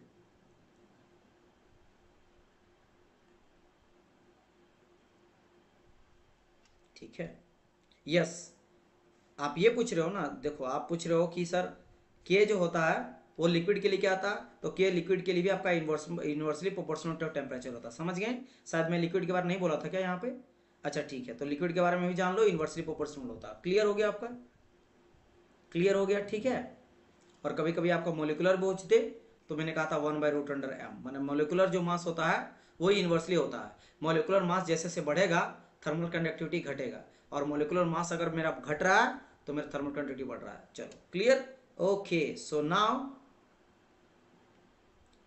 तो आज अभी जो हम लोग क्वेश्चन लगाने वाले हैं वो आप लोग का जो थर्ड लेक्चर आप लोग का थ्योरी का, जिसमें हम लोग Fourier law of heat conduction के बारे में डिस्कस किए थे, उसका डेरिवेशन जो हम लोग देखे थे, हीट ट्रांसफर रेट क्या आया था मेरा स्लेब का, है ना, उससे रिलेटेड यहाँ पे मैं कुछ क्वेश्चन लाया, न्यूमेरिकल बेस्ड क्वेश्चन आओ, which is very simple, put the value get the answer वाला है। बस आपको ये देखना है कि वैल्यू वगैरह क्या दिया है, एंड आपको जो फॉर्मूला पता है उस फॉर्मूला में यहाँ पे वैल्यू पुट कर दो, और वैल्यू पुट करके आप आराम से निकाल सकते हो। आपको बस इसके लिए एक चीज ध्यान रखना है कि किसी का भाई हीट ट्रांसफर रेट निकालेंगे तो मैंने कहा था ऊपर में लेना चेंज इन टेम्परेचर, जो भी टेम्परेचर चेंज हो रहा है, और नीचे में आपको RTH लेना है, RTH is the thermal resistance. अब ये कोई भी स्लेब रहा तो स्लेब रहा, कर्व बॉडी रहा कर्व है, होलोस्फीयर है आपका होलोस्फीयर है या स्फीयर है ना, जो भी है यही याद रखना। अब RTH में सबके लिए आपको बताया था, है ना, सबके लिए बेसिकली अभी तो हम लोग केवल फ्लैट स्लेब का देखे थे या स्लेब का देखे थे, तो उसके बिहाफ में आपको इस क्वेश्चन का आंसर लगाना है। तो चलिए बताइए इस पर्टिकुलर क्वेश्चन का आंसर मेरा क्या हो जाएगा, what will be the correct answer for this particular question. चलिए वेरी नाइस, यहाँ पे करेक्ट आंसर आने भी लगा है, very good very good very nice, क्या बात है। रुपेश बिल्कुल आपका करेक्ट है डियर, डियोक्लाइव करेक्ट है, शुभेंद्र करेक्ट है, प्रियंका करेक्ट है, सरिका करेक्ट है, चलिए वेरी नाइस, सुजीत, चंदू, सुलभ शक्ति बिल्कुल करेक्ट जवाब है। क्यों भाई साहब, देखो क्या कहा गया, प्लेन वॉल है, एक मेरा क्या है इस तरह से वॉल है, जो कि प्लेन वॉल है, जिसका थिकनेस दिया गया 25 mm, तो 25 mm का थिकनेस दिया। पहली बात तो आपको एक चीज ध्यान रखना है क्या, कि सर ये जो मेरा थिकनेस दिया गया ये सेंटीमीटर में देना है, आपका दिया गया है, और आपको यहाँ पे यूनिट जो दिया है वाट, ये आपका एसआई यूनिट होता है, एसआई यूनिट होता है हीट ट्रांसफर रेट का, राइट। जैसे हम लोग पावर का देखते हैं वाट होता है एसआई यूनिट, तो आपको यहाँ पे एसआई मीटर में कन्वर्ट करना है, यानी कि थिकनेस को आपको लेना है क्या 0.25 मीटर। पहला तो ये गलती करता, तो पहले आप हमेशा सारी यूनिट को एसआई यूनिट में कन्वर्ट कर दो। अच्छा, फिर क्या कहा गया, एरिया, इसका एरिया होगा कुछ ना कुछ, तो एरिया यहाँ पे दे दिया गया कितना 1 मीटर स्क्वायर, ठीक है। एज थर्मल कंडक्टिविटी इस जो भी मेरा यहाँ पे है प्लेन वॉल, इसका थर्मल कंडक्टिविटी कितना दिया है 0.5। क्या यूनिट में कोई गड़बड़ है, वाट पर मीटर केल्विन, नहीं, बिल्कुल सही है, रहने दो। इफ द टेम्परेचर डिफरेंस, देखो डिफरेंस दे दिया गया यहाँ पे, यानी कि आपको यहाँ पे डेल्टी दिया है या फिर dt बोल सकते हो। dt कितना दिया है 60 दिया है, डिफरेंस दिया है। डिफरेंस जब भी डिफरेंस रहता है तो इसको केल्विन में कन्वर्ट करने का जरूरत बिल्कुल भी नहीं है ना। Impose across it what is the heat flow, तो हीट फ्लो आपको क्या पता है, तो हीट फ्लो क्या आ जाता है, तो वी नो दैट सर कि हीट फ्लो इक्वल टू क्या आ जाता है के ए, फ्लैट स्लैब के लिए के ए है ना, या स्लैब के लिए dt अपॉन बी, राइट। तो हम लोग यहाँ पे क्या करेंगे, कुछ नहीं, वैल्यू पुट करेंगे तो 0.5 आ जाएगा यहाँ पे, राइट, जो कि है मेरा यहाँ पे कंडक्टिविटी। फिर एरिया का अगर बात करते हैं तो 1 दिया गया मीटर स्क्वायर में, यहाँ पे टेम्परेचर जो 60 दिया गया है, और नीचे में बी 0.25 निकाल दिए, बस खेल खत्म है ना। पॉइंट को हटाओगे यहाँ पे क्या आ जाएगा, डबल जीरो आ जाएगा, ये पॉइंट को हटाओगे यहाँ पे एक नीचे जीरो आ जाएगा, सिंगल जीरो, तो फिर क्या करोगे 5 5 25, ये कट जाएगा, फिर ये 1 जीरो से 1 जीरो खत्म हो गया, 5 दूनी के 10 और 60 दूनी के 120। तो बस एकदम देखो कितना बच्चा वाला है, आपको कैलकुलेशन करने का भी जरूरत नहीं था, मैं आपको समझा रहा हूँ कि कैसे बनना है, ताकि हर एक बच्चे को इसको समझ आए, किसी को ये ना लगे कि सर समझ मुझे नहीं आया। मैं एकदम बेसिक से ही चलूंगा, मेरा काम है बेसिक से चलना, आपको फास्ट बनाना, ठीक है, क्योंकि मैं यहाँ पे टेस्ट तो नहीं दे रहा हूँ, मैं आपको समझा रहा हूँ, तो मैं स्लो ही लेके चलूंगा ताकि सबको क्लियरिटी हो, जिसको समझ आ रहा है उसको भी, जिसको नहीं आ रहा उसको भी। चलिए, तो यहाँ से क्या आ गया 60 दूनी के 120 आ गया, और ऑब्वियसली बात है यू नो दैट क्यू क्या होता है, Q is your heat transfer rate, जो जिसका यूनिट हो जाता है मेरा वाट, क्या जाता है मेरा वाट इज द यूनिट, समझ गए। चलिए नेक्स्ट क्वेश्चन, एक ये सॉल्यूशन मैं आप लोगों को करवा दिया हूं, क्योंकि मैं शुरू में ही सॉल्यूशन सबका करके रखा हूं, क्यों, क्योंकि जब आप पीडीएफ मिलेगा ना, मैं तुरंत शेयर करूंगा अभी, तो मिल जाना चाहिए सॉल्यूशन के साथ, क्योंकि कई सारे स्टूडेंट मेरे को बोले हैं कि देखो क्या है, थ्योरेटिकल का मैं आंसर आपका नहीं करूंगा, ठीक है, जो भी थ्योरेटिकल रहेगा उसका आंसर मैं लिख के नहीं दूंगा, लेकिन हाँ न्यूमेरिकल का दूंगा, लेकिन न्यूमेरिकल में कभी कभार क्या हो जाता है कि आप कंफ्यूजन हो सकता है, इसलिए आंसर के साथ आपको मिल जाएगा सॉल्यूशन, ठीक है, बिल्कुल टेंशन ना लो। Sir difference in temperature degree Celsius temperature में केल्विन देन क्यू का यूनिट सेम नहीं आता है, नहीं उससे कोई, मैं बता रहा हूँ ऐसा क्यों करते हैं। जैसा आप बोलोगे कि सर डिफरेंस हम लोग यहाँ पे डिग्री सेल्सियस लेके चले, और हम लोग जो टेम्परेचर लेते हैं एब्सोल्यूट टेम्परेचर केल्विन में लेके चलते हैं, तो यहाँ पे यूनिट में कन्वर्ट, देखो होता क्या है ना, जैसे अगर को मैं बोल दूंगा 100 डिग्री सेल्सियस और मैं बोल दूंगा एक 200 डिग्री सेल्सियस, तो इसका डिफरेंट dt अगर निकालेंगे तो 200 माइनस 100 कर देंगे, तो 200 माइनस 100 क्या आ जाएगा, अगर मैं डिग्री सेल्सियस ही लेके चला हूं तो 100 डिग्री सेल्सियस आ गया। लेकिन अगर मैं बोला ये केल्विन में है, ये भी केल्विन में है, और मैं बोला dt equal to 200 kelvin minus 100 kelvin, तो घुमा फिरा के ये आएगा 100 केल्विन ही, तो इससे कोई फर्क नहीं पड़ता कि यहाँ पे डिग्री केल्विन लिए सेल्सियस लिए, तो आप कुछ भी ले सकते हो, या आपका केल्विन में भी अगर आंसर आएगा तो कोई दिक्कत नहीं होता। हाँ जब वैल्यू अलग है तब, जैसे ये बोल दिया जाए डिफरेंस ना देखे, ये बोल देगा T1 आपका है, ये T2 है कुछ अलग, तब आपका ये चीज है, तो डिफरेंस आपको ध्यान रखना, डिफरेंस के केस में कोई दिक्कत नहीं आता, लेकिन एक टेम्परेचर दिया है तब आपको यहाँ पे ध्यान देना है, केल्विन में कन्वर्ट करना पड़ेगा 273 को ऐड करके। यस डिफरेंस किसी भी यूनिट का सेम रहेगा, मतलब ये कि इंसुलेटिंग मटेरियल का क्वेश्चन था, नहीं डियर हीट ट्रांसफर कर रहा ना यहाँ पे, आप कैसे बोल दिए इंसुलेटिंग मटेरियल है, हीट ट्रांसफर कुछ ना कुछ तो कर रहा है, यही तो आपका हीट ट्रांसफर निकला ना, इतना वॉट है, ये यहाँ पे कुछ ना कुछ यहाँ पे टेम्परेचर होगा, this is not a insulating material, यहाँ पे कुछ T1 होगा, यहाँ कुछ T2 होगा, और ये मेरा हीट ट्रांसफर करेगा कुछ ना कुछ, तो यहाँ पे क्यू मेरा हीट जा रहा है जो इधर से निकलेगा, तो it's not a insulating material. देखो कहा गया प्लेन वॉल है जिसका थिकनेस दे दिया गया है, एरिया आपका दिया गया है, थर्मल कंडक्टिविटी दिया है ना, थर्मल कंडक्टिविटी मतलब क्या, ये हीट को कंडक्ट कर रहा है, हीट को पास कर रहा है, समझ गए, हीट को अपने से पार कर रहा है, जिसका टेम्परेचर डिफरेंस दिया गया, तो ये आप नहीं बोल सकते ये इट्स ए इंसुलेटिंग मटेरियल, है ना। हाँ के काफी कम है, समझ सकते हो, हाँ ये ऐसे, अच्छा उस बेसिस में बोल सकते हो, डन सही है। हाँ तो आप ऐसे बोल सकते हो ना कि इंसुलेटिंग मटेरियल डायरेक्ट अगर बोल देंगे तो वो चीज है, आप ये बोल सकते हो नॉन मेटालिक वगैरह है जिसका जो थर्मल कंडक्टिविटी कम है, लेकिन इंसुलेटिंग कंप्लीट नहीं बोल सकते ना, मुझे लगा आप बोल रहे हो पूरी तरह से ये इंसुलेटर है क्या, इंसुलेटर है क्या जो हीट को कंडक्ट ही नहीं करता है। हाँ बिल्कुल वो बात सही है, काफी कम है उसका मतलब ये है कि ये आपका नॉन मेटालिक वगैरह में आ जाएगा। चलिए आगे बढ़ते हैं नेक्स्ट क्वेश्चन। चलो और एक क्वेश्चन आप लोग को के लिए है, इसका सॉल्यूशन यहाँ पे आपका देखो, मैं यहाँ पे क्या कर रहा समझो, जब आपको पीडीएफ मिलेगा ना, किस तरह से पीडीएफ मिलेगा, ये पूरा हट जाएगा, ये पूरा हट जाएगा। देखो मैं दोनों तरह का रख दिया हूँ, क्योंकि कुछ स्टूडेंट क्या बोलेंगे, सर जी सॉल्यूशन मुझे नहीं चाहिए क्योंकि हम लोग को बाद में प्रैक्टिस करना है, तो आपके पास ये भी ऑप्शन रहेगा। देखो मैं आपके लिए बहुत मेहनत करता हूँ, ये आपको मानना पड़ेगा। और फिर मैं क्या कर रहा हूँ, क्वेश्चन का सॉल्यूशन भी करके आपको पीडीएफ में दे दूंगा, जिनको चाहिए कि भाई दिक्कत हो रहा सॉल्यूशन करने में बाद में, क्योंकि इस तरह न्यूमेरिकल अभी हजारों सब जितने भी सब्जेक्ट में पढ़ाऊंगा सब में कितना सारा रहेगा, है ना, कम से कम 200-300 रहेगा न्यूमेरिकल, तो मैं न्यूमेरिकल का सॉल्यूशन आपको जरूर करवा के दे दूंगा। तो जैसा आपको करना वो कर सकते। चलिए नेक्स्ट क्वेश्चन ट्राई करिए इसका। जी sir thank you, okay welcome dear welcome.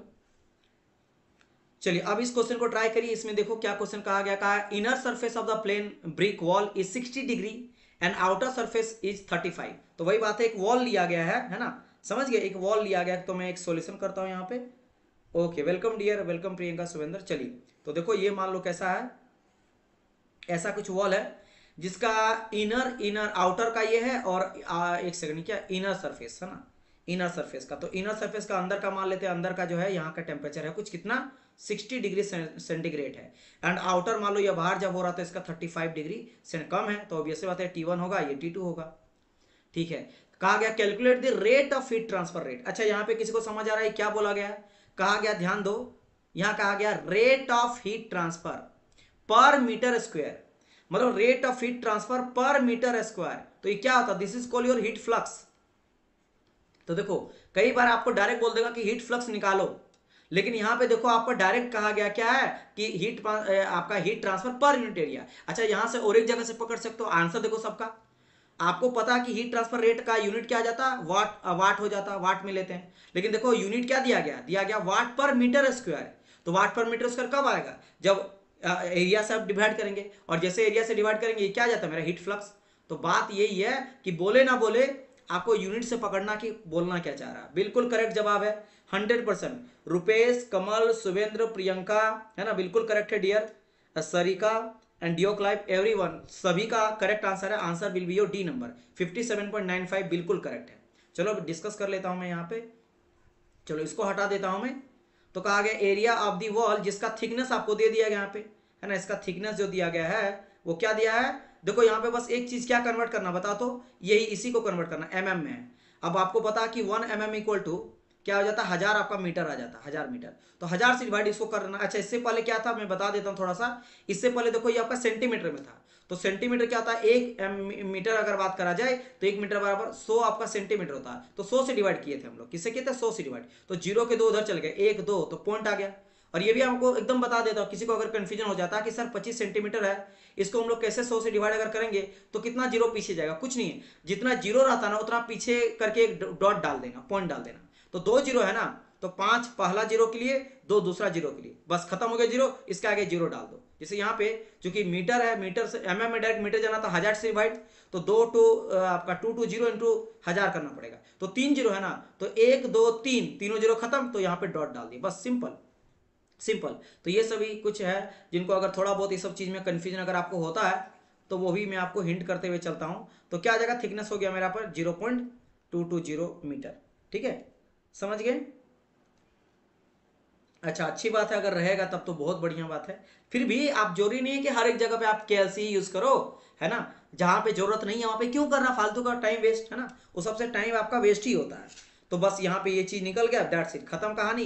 तो मुझे फिर निकालना है, तो Q इक्वल टू जानते क्या, स्लैब के लिए वही KSR and DT, change in temperature. अच्छा यहाँ पे क्या दिया गया, द थर्मल कंडक्टिविटी, अच्छा ये चीज दिया गया KSR and T1 minus T2 है, अपन B आ जाता। तो मुझे यहाँ पे Q बाई A निकालना, तो Q बाई A निकालना, तो Q बाई इक्वल टू क्या निकला, K into T1 minus T2 अपन B निकालना, बस ये निकालना। तो बस put the value get the answer. तो K का वैल्यू आपका 0.51 है, ठीक है, वाट पर मीटर केल्विन सेल्सियस दिया, कोई दिक्कत नहीं है, रहने दो, है ना। फिर यहाँ पे क्या है, ओके T1 60 है, T2 35 है, और नीचे में B थिकनेस कितना आया 0.220, बस दैट्स इट। इसको बस आपको कैलकुलेट करना, इजी तरीके से इसका कैलकुलेट करोगे, विल गेट दी आंसर। और आंसर जैसे सारे बच्चे बोले हैं डी आ जाएगा 57.95, वेरी गुड। चलिए move to the next question. देखो इसका भी थ्योरी में करवा दिया हूँ, बिल्कुल टेंशन ना लेना आप लोग, A to Z यहाँ पे मेंशन कर दिया गया है, डोंट वरी। चलिए देखो यहाँ पे लिख भी दिया गया हीट पर मीटर स्क्वायर, यानी कि that is your heat flux. Okay next question देखो, ये this is the last question, this is the last question. In 3 question को कर लोगे तो आपका प्रैक्टिस बहुत अच्छा हो जाएगा, फिर आप बिल्कुल भी नहीं फंसोगे। चलिए इस क्वेश्चन का आंसर बताइए क्या हो जाएगा।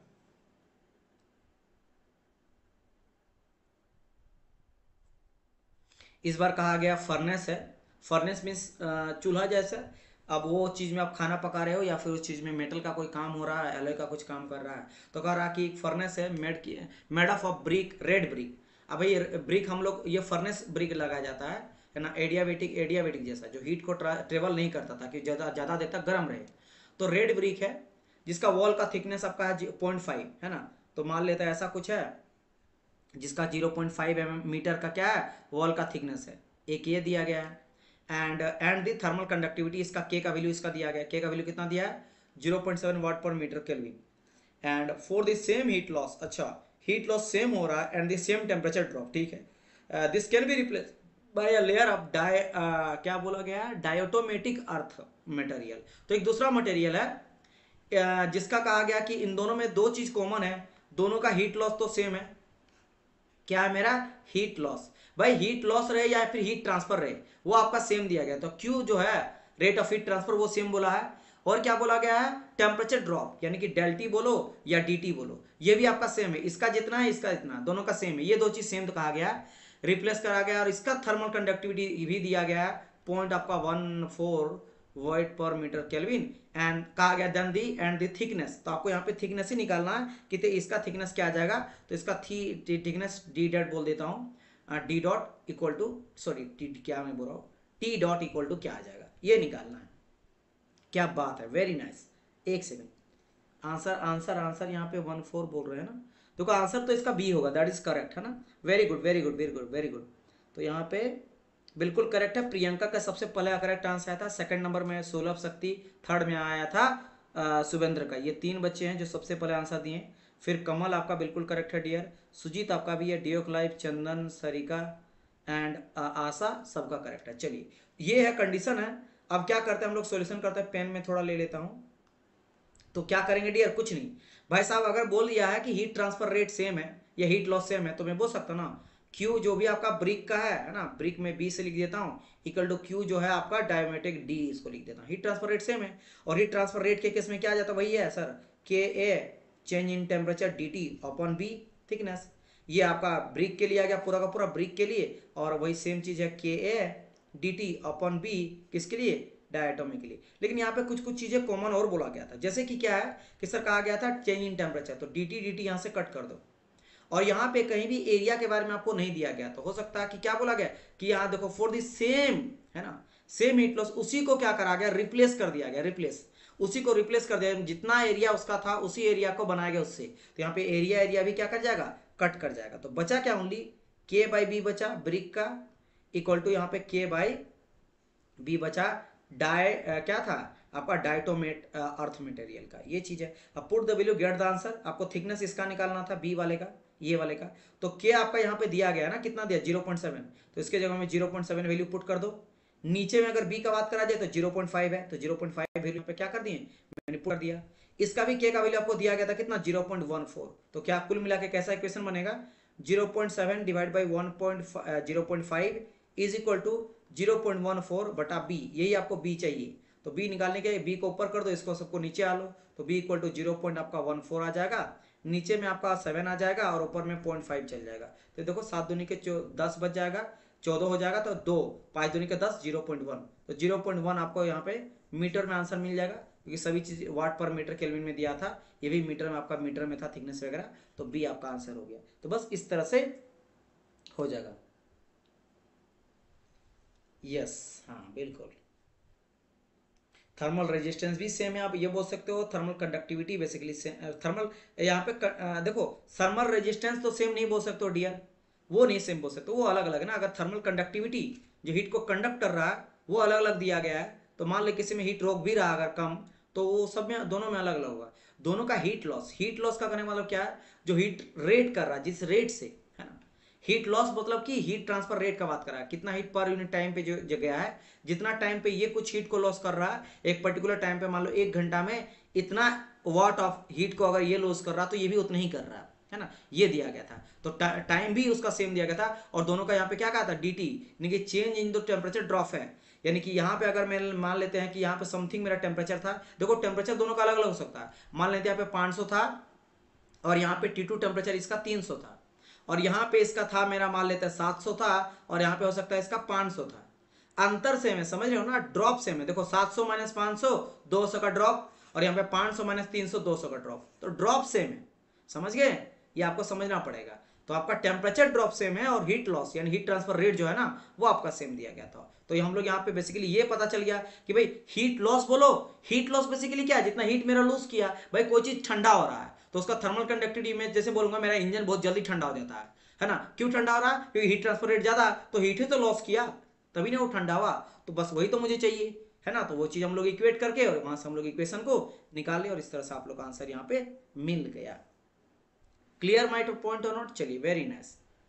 तो यहां से अगर आपको ये सारी चीज समझ में आ गया है तो बात करते हैं हम लोग अब थ्योरी का। चलिए क्लियर,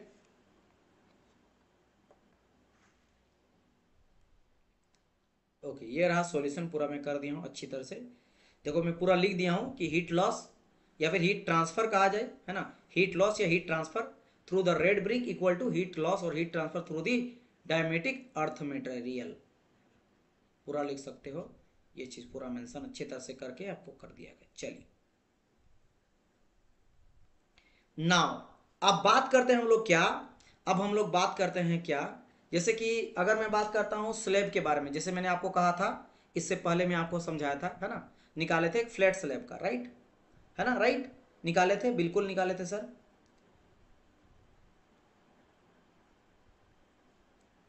हाँ I know that, double double मेरा वर्क हो गया, इसीलिए ना समटाइम कभी क्या होता है, जैसे मैं आज भी बता रहा हूँ, आप लोग का क्लास मुझे लेना था कब से, 8:30 से, और टाइम क्यों लगा, यही सब रीजन की वजह से ना, मुझे क्लास को बनाने में बहुत ज़्यादा मेहनत लग जाता, टाइम भी लग जाता, लेकिन कोई दिक्कत नहीं है। मोस्ट ऑफ द पॉइंट ये है, मतलब सबसे इम्पोर्टेंट बात ये है कि अगर आपका प्रिपरेशन अच्छा हो जाता है, आपको जॉब लग जाता है ना, तो मेन वो खुशी जो होता है वो सबसे अच्छा होता है, और उसी के लिए इतना मेहनत किया जा रहा है, और कोई बात नहीं है, ठीक है। चलिए पढ़ें आगे, तो बताइए। हम लोग स्लेब के बारे में देखे थे, है ना, हम लोग heat transfer through a slab देखे थे, लेकिन अब हम लोग बात करेंगे कंपोजिट स्लेब का। अब हम लोग क्या बात करेंगे, कंपोजिट स्लेब का। हम लोग सिर्फ एक स्लेब के बारे में बात किए थे, जिसका मैंने क्या कहा था, Q इक्वल टू वही आता K A change in temperature dt and divide by B, जिसे हम लोग देखे थे किसके केस में, हम लोग देखे थे लाइक आपका हीट रेजिस्टेंस, थर्मल रेजिस्टेंस के बेसिस पे। तो क्या थे, Q इक्वल टू हम लोग किए थे क्या, dt था, और नीचे में b बाई के ए कर दिए थे, और यही आपका के ए क्या बन गया था, b बाई के ए बन गया था आपका RTH। तो डायरेक्ट हम लोग क्या किए थे कि Q equal to dt upon RTH से इसको रिप्लेस कर सकते हैं, और ये रिप्लेस किसके साथ किया जाता है, जैसे मैं कहा था इलेक्ट्रिकल एनालॉगी के साथ हम लोग यहाँ पे रिप्लेस कर दिए थे, है ना। चलिए तो सेम अब हम लोग क्या देखेंगे, अब बात करेंगे कंपोजिट का। उसी तरह का स्लेब अगर 2 जोड़ दिया जाए तो, या 3 जोड़ दिया जाए तो, या 4 या 5, जितना जोड़ दिया जाए, जैसे कि एनिमेशन में यहाँ पे देख सकते हो कि यहाँ पे एक रेड कलर का है नजर आ रहा है, एक पहला, है ना, एक रेड है, फिर बीच में आपको एक ग्रीन आपको नजर आ रहा है, एक येलो भी है, एक आपका येलो भी है ना, एक येलोस भी है, फिर आपका एक आपका ग्रीन कलर का भी है, और लास्ट में आपका ब्लू भी है। तो बेसिकली यहाँ पे 4 स्लैब को जोड़ दिया गया है। तो अगर इस तरह स्लैब को जोड़ेंगे तो सर हम कैसे निकालेंगे हीट ट्रांसफर रेट, है ना।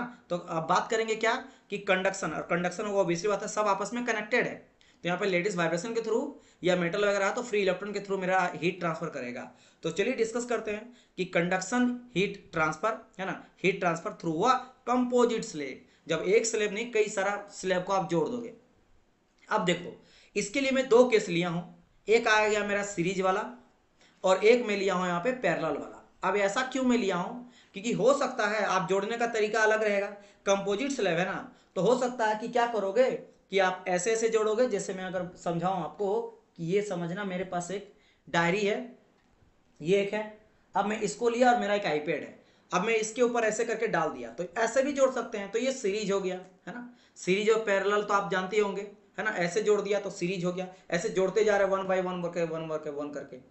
और दूसरा मैं कर सकता हूँ ऐसे करके जोड़ सकता हूँ, ऐसे करके जोड़ सकता हूँ, तो ये कहलाएगा फिर मेरा पैरेलल।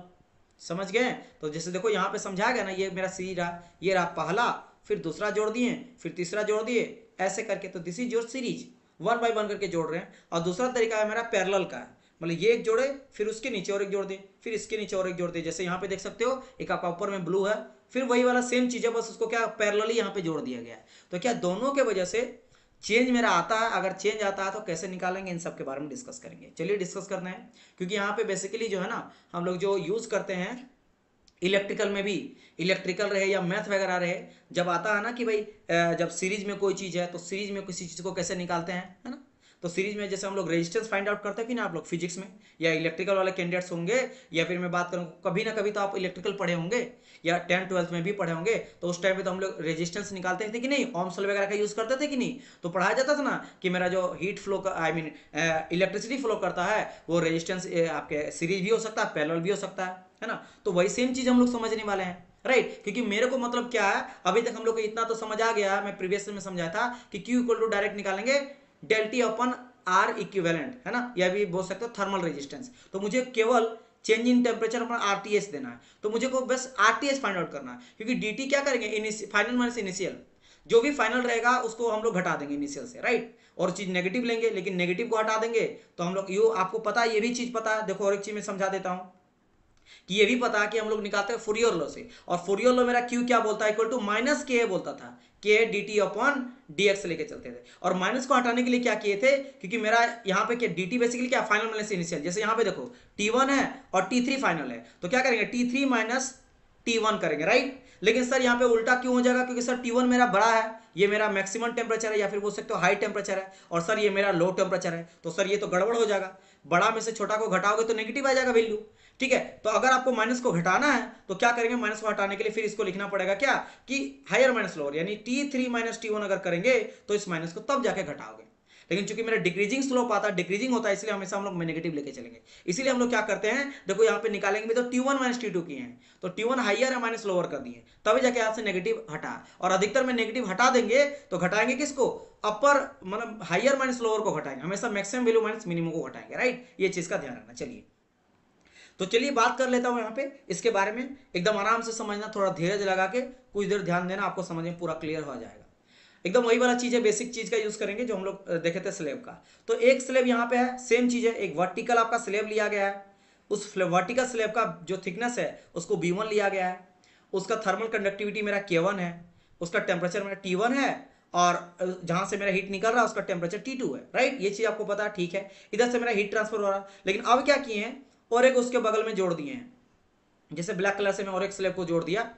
अब इसका T2 है, अब यहाँ से ये हायर टेम्परेचर हो जाएगा, अब ये फिर से ड्रॉप करेगा लोअर में, और डिक्रीजिंग ऑर्डर में होता है, तो यहाँ पे आ जाएगा T3, क्योंकि 3 टेम्परेचर आपको मिला। इसका भी कुछ ना कुछ अगर मैं बोलूँगा थर्मल कंडक्टिविटी तो K2 आ जाएगा, इसका भी थिकनेस का बात करेंगे तो B2 आ जाएगा, है ना। देखो यहाँ पे हो सकता है कि इन दोनों का थर्मल कंडक्टिविटी सेम रहे, ये आपको क्वेश्चन में बोलेगा। हो सकता है यहाँ पे K1 इक्वल टू K2 हो जाएगा, क्या पता, हो सकता है इसका B1 इक्वल टू B2 आ जाएगा। तो ये जब भी क्वेश्चन में रहेगा आपको मेंशन करेगा कि दोनों का विड्थ सेम है, दोनों का थर्मल कंडक्टिविटी सेम है, समझ आए मेरी बात की नहीं।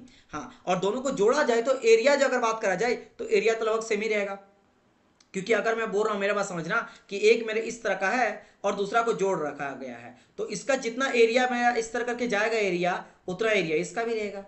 क्लियर मेरा बात समझ में आ रहा कि नहीं, है ना। जितना बड़ा रहेगा, मान लो एक मैं इस तरह का लेता हूँ, सेम इस तरह का मेरे पास एक डायरी है, और सेम उसी, मान लो ये रहा, ये सब क्या एक तरह से वॉल है, पतला पतला, तो एक वॉल रहा पहला, और ये मेरा है दूसरा वॉल, तो एक ये दूसरा वॉल, तो इसका देखो एरिया जो है बिल्कुल मेरा क्या, दोनों का सेम है ना, ये भी रहता है। तो इस तरह से जैसे इन सबका देख सकते हो, यहाँ पे जितना है सबका एरिया क्या है, सबका सेम एरिया, ठीक है। अगर ऐसा कर दिया जाए तो अब हम लोग कैसे निकालेंगे सर एरिया सबका सेम क्यों लिए, सब एरिया का है ना, सब एक साथ जोड़ना जा रहे हैं। अब आप बिल्कुल ऐसा नहीं जोड़ना चाहते हो कि भाई ये देखो, मेरा बात समझना, कि मैं एक ऐसा जोड़ा, इतना बड़ा एरिया का जोड़ा, और मैं दूसरा जो जोड़ रहा हूं, मान लो एक इतना बड़ा है ना, कुछ मैं इतना बड़ा लेके चल रहा हूं, तो ये थोड़ा बड़ा हो जाएगा, ये थोड़ा छोटा हो जाएगा, ऐसा बढ़ जाएगा, ऐसा नहीं जोड़ना चाहते हो, है ना। अब क्वेश्चन में अगर रहेगा अलग अलग तो आप अलग अलग लेके चलना, लेकिन अगर सेम का आ जाए तो सेम लेके चलना। मोस्ट ऑफ द केस में ये सेम ही रहता है, ठीक है, समझ गए। हाँ, तो अभी क्या करेंगे, अभी समझो ना, अभी एरिया ऐड करेंगे, क्या करेंगे, तो अभी समझना। ये सभी कहानी हो गया। अब हमको यहाँ पूछा जाएगा कि बताइए इसमें हीट ट्रांसफर रेट, अगर Q1 जा रहा है इधर से, Q जो हीट ट्रांसफर हो रहा है इधर कितना निकलेगा, T3 तक कितना निकलेगा, राइट। और यहाँ पे 3 स्लोप होगा। पहली बात तो ये जान लो कि यहाँ पे T1 रहेगा 1, T2 रहेगा 2 इंटरमीडिएट टेम्परेचर, क्योंकि ये भी तो हीट होगा, आएगा यहाँ तक, और फिर यहाँ से जाएगा T3। और स्लोप आपका डिक्रीजिंग स्लोप होगा। ये ध्यान रखना कि देखो यहाँ से T1 से लेकर T2 का आ रहा है, ये कुछ ऐसे आप ये मत समझ लेना कि यहाँ बीच में जो ऐसे बनाया गया ना, डायरेक्ट यहाँ से स्टार्ट करना ऐसे स्लोप कर, नहीं, ऐसे T1 और T2 और T3 ऐसे नहीं करना, दोनों में डिफरेंस आएगा, क्योंकि भाई सबका थर्मल कंडक्टिविटी अलग अलग रहेगा। हाँ, अगर थर्मल कंडक्टिविटी सेम है तो दोनों का स्लेब भी एकदम सेम जैसा रहेगा। मतलब समझना, अगर मैं ऐसे बोल रहा हूँ कि इसका भी थर्मल कंडक्टिविटी K है, K1, इसका भी थर्मल कंडक्टिविटी K2 अगर है और दोनों मेरा सेम है, उस केस में क्या होगा, जिस स्लोप रेट, जिसका स्लोप का रेट ऐसा रहेगा, ये भी स्लोप का रेट ऐसा ही रहेगा। मतलब एकदम स्ट्रेट लाइन जैसा नजर आएगा, कर्व स्ट्रेट लाइन जाएगा, T1, T2 and T3। But अगर दोनों का थर्मल कंडक्टिविटी अलग है तो स्लोप भी अलग अलग रहेगा। इसका मतलब क्या हुआ कि मान लो पहले वाले का थर्मल कंडक्टिविटी जो है वो ज्यादा है, पहले वाले का थर्मल कंडक्टिविटी क्या है, मेरा ज्यादा है, यानी कि जल्दी वो हीट ट्रांसफर रेट को कर रहा है। तो यहाँ अगर T1 मेरा यहाँ आएगा तो T2 फट से मेरा पूरा नीचे आ जाएगा, है ना, T2 कुछ यहाँ आएगा, और T2 का थर्मल कंडक्टिविटी कम है, वो धीरे धीरे हीट को लूज कर रहा है, इसका थोड़ा सा स्लोप ऊपर ऐसे चल जाएगा, ऐसे चल जाएगा थोड़ा सा। लेकिन ऐसा अगर हो जाए कि मेरा दूसरा का जो है ना, दूसरा मेरा ज्यादा और है, उस केस में क्या होगा, ये नीचे तो आया, ये और नीचे जल्दी आ जाएगा, समझ गए। तो ये स्लोप अलग अलग डिपेंड करेगा थर्मल कंडक्टिविटी के ऊपर। हो सकता है सेकंड वाला का ज्यादा रहे तो ये और जल्दी नीचे आ जाएगा, जल्दी हीट को रिलीज कर दिया, राइट।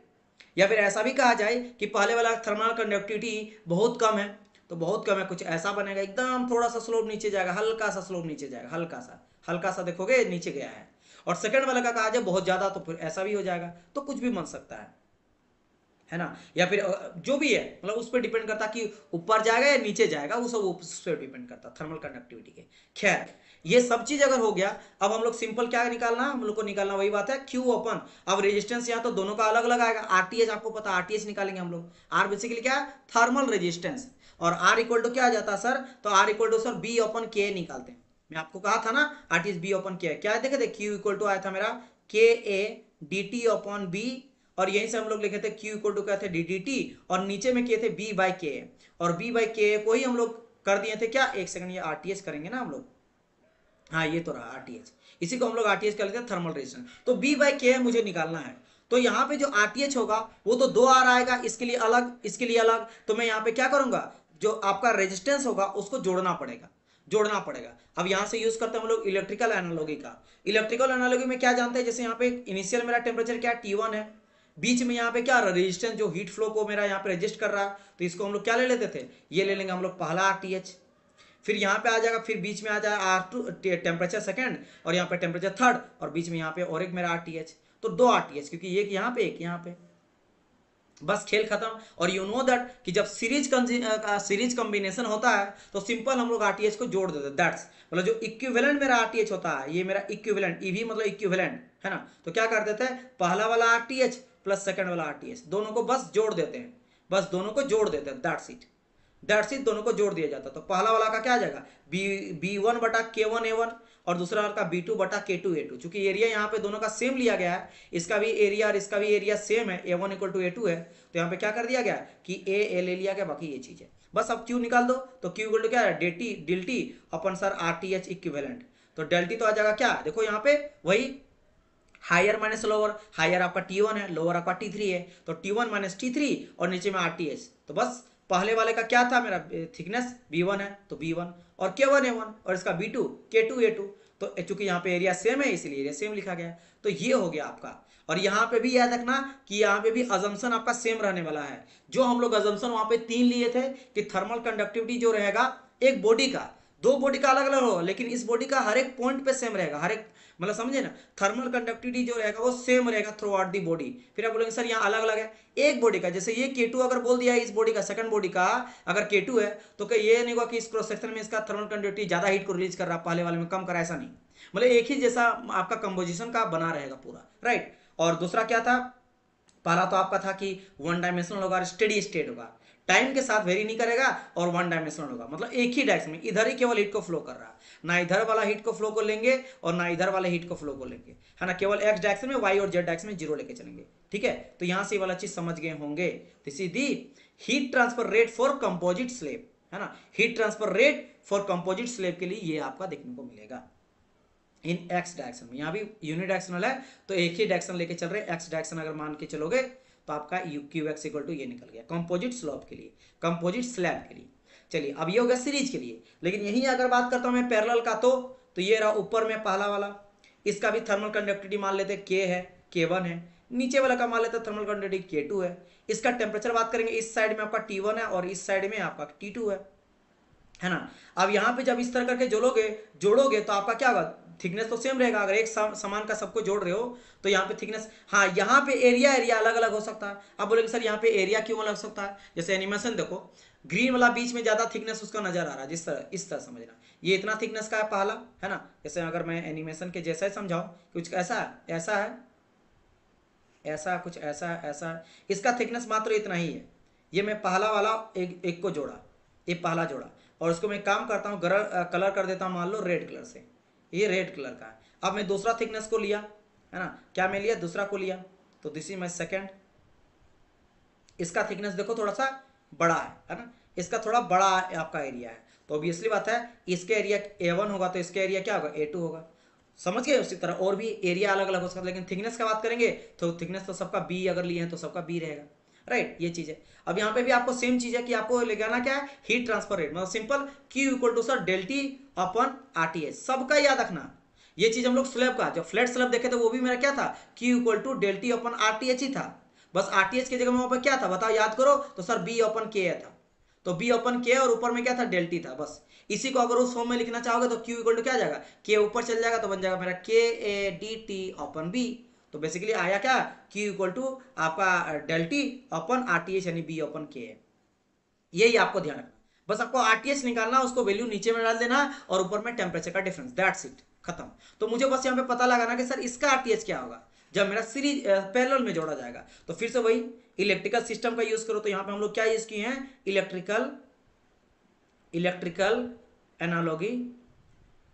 एनालॉगी सिस्टम का यूज किए हैं। तो अगर मैं बात करता हूं कैसे हम लोग लिखते थे, अगर आप लोग को थोड़ा बहुत भी याद होगा 8, 9, 10 में, तो हम लोग पढ़ते कि इधर से आ रहा सर एक वोल्टेज डिफरेंस लेके चलते थे, तो उसमें आ जाएगा टेम्परेचर यहाँ पे T1 और फाइनल हो रहा है यहाँ पे T2, एंड यहाँ पे बीच में 2 है, तो एक मेरा ऊपर से गया रेजिस्टेंस और एक मेरा नीचे से गया, तो 2 लेके चलते थे। इधर भी RTH इधर भी RTH, क्योंकि वहां पे रेजिस्टेंस लेते हैं इलेक्ट्रिकल में, ये थर्मल रेजिस्टेंस आ गया।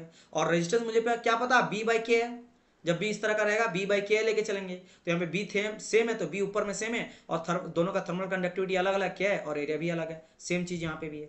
और निकालते क्या, इक्विवेलेंट, तो this is your equivalent resistance. तो इक्विवेलेंट रेजिस्टेंस कैसे निकालते हैं आप लोग को याद होगा, 1/R इक्वल टू लेते थे 1/R1 प्लस 1/R2। अब जितना होगा, अगर तीसरा रहेगा तो 1/R3 आ जाएगा, चौथा रहेगा तो 1/R4 आ जाएगा, राइट। तो बस सेम चीज है। तो क्या करेंगे, अब इतना जब आपको पता चल गया तो सिंपल हम लोग को पता है कि Q equal to sir change in temperature upon R equivalent, तो R इक्विवेलेंट यहाँ पे क्या निकला वही, तो भाई KA/B है ना। यहाँ पे अगर बात करेंगे, देखो यहाँ पे चूंकि यहाँ पे वैल्यू पुट करोगे तो नीचे वाला में आ जाएगा क्या कि B/K1 A1, और यहाँ पे आ जाएगा B/K2 A2, और 1/, तो 1/, ऊपर कर दोगे तो K1 A1 ऊपर चल जाएगा, तो K1 A1 को मैं ऊपर कर दिया, समझ गए, K1 ऊपर कर दिया। बस अब यहाँ पे एलसीएम वगैरह लिया गया जो सबको पता है, B एलसीएम लिया गया, दोनों को ऊपर में जोड़ दिया गया है, और यहाँ पे क्या करना, मुझे केवल R इक्विवेलेंट चाहिए, तो R इक्विवेलेंट को निकालने के लिए R को ऊपर कर रिवर्स कर दिया, तो B चल गया ऊपर और K1 A1 K2 A2 नीचे आ गया, बस खत्म। तो ये मेरा निकल गया क्या, इक्विवेलेंट थर्मल रेजिस्टेंस। तो बस इसी को वैल्यू नीचे हम लोग वैल्यू पुट कर दिए, है ना, और ऊपर में जो था वो तो था ही टेम्परेचर डिफरेंस, दैट्स इट। तो this is the heat transfer rate in case of parallel composite slab, और this is the heat transfer rate in case of series composite slab. तो ये हो गया दोनों का केस, दोनों का केस। इतना क्लियर हो गया। चलिए, अगर आपको इतना क्लियर हो गया है डियर स्टूडेंट, तो अब बढ़ते हैं हम लोग आगे, अब डिस्कस करते हैं हम लोग आगे, अब डिस्कस करते हैं आगे, ठीक है। चलो देखो, अभी तक यहां तक क्लियर है, एक बार कंफर्म कर दिएगा सारे स्टूडेंट, क्या यहां तक चीजें आप लोगों को समझ में आ गया, एक बार यस बोलिए, देन हम लोग फर्दर आगे बढ़ जाएंगे।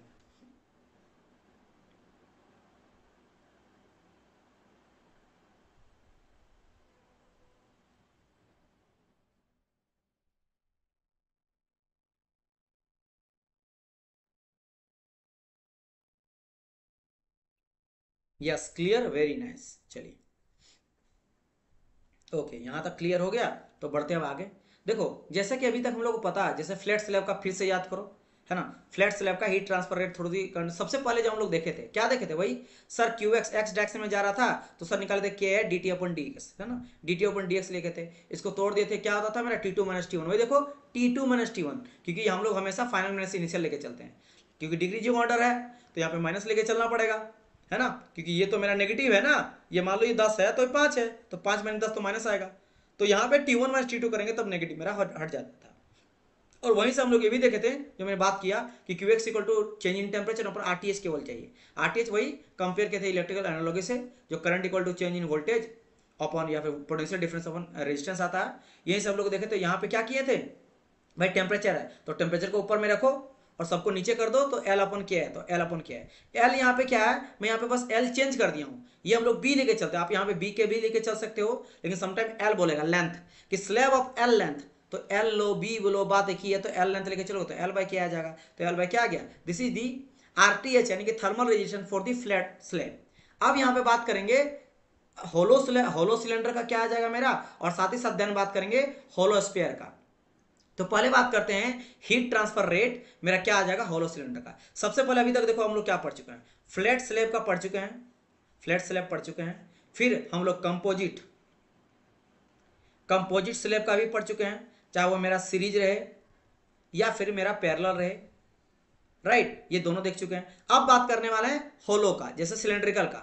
अब सिलेंड्रिकल में भी क्या आता है, एक आ जाता होलो वाला, बीच में खाली रहता है जैसे पाइप, जो पाइप होता है सिलेंड्रिकल, ये होलो सिलेंडर बोलो या फिर पाइप बोलो, उसमें भी तो मान लो अंदर में कोई गैस फ्लो कर रहा है ना, कोई मेरा गैस फ्लो कर रहा है, अब वो कितना मेरा हीट को ठंडा कर पा रहा है, मतलब हो सकता है कि मैं ये चाहता हूं कि हीट फ्लो मेरा ना करे, हम लोग क्या चाहते हैं कि मेरा हीट फ्लो ना करे। मान लो आप इस तरह से गैस पाइप होता है ना, जैसे आपके घर में, जैसे मान लो मैं जहां रहता हूं वहां पे क्या होता है कि घर घर तक क्या आ जाता है, इलेक्ट्रिक जो इंडियन ऑयल है उसके थ्रू से गैस पहुंचा जाता है, किचन तक गवर्नमेंट का गैस आ रहा है, आप उसको पे करो जो भी पे करना है, तो यहाँ पे गैस आ रही है, या फिर मान लेते हैं कि ऑयल वगैरह बहुत सारे, अगर बात करेंगे पेट्रोल पंप हो गया और कई सारे अदर जगहों पे क्या होता है, यहाँ इसके थ्रू से मेरा गैसेस पास करता है, अलग अलग तरह का ऑयल पास करता है।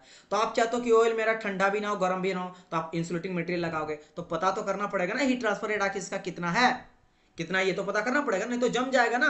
ठंडा के दिन में भेजोगे हीट जो भी गर्म करके आप थोड़ा, क्योंकि थोड़ा गर्म आप डालोगे ही डालोगे, कोई ऑयल अगर भेज रहे हो तो, और वो अगर इतना ठंडा कि जम जाएगा आते जाते, तब तो बहुत दिक्कत है।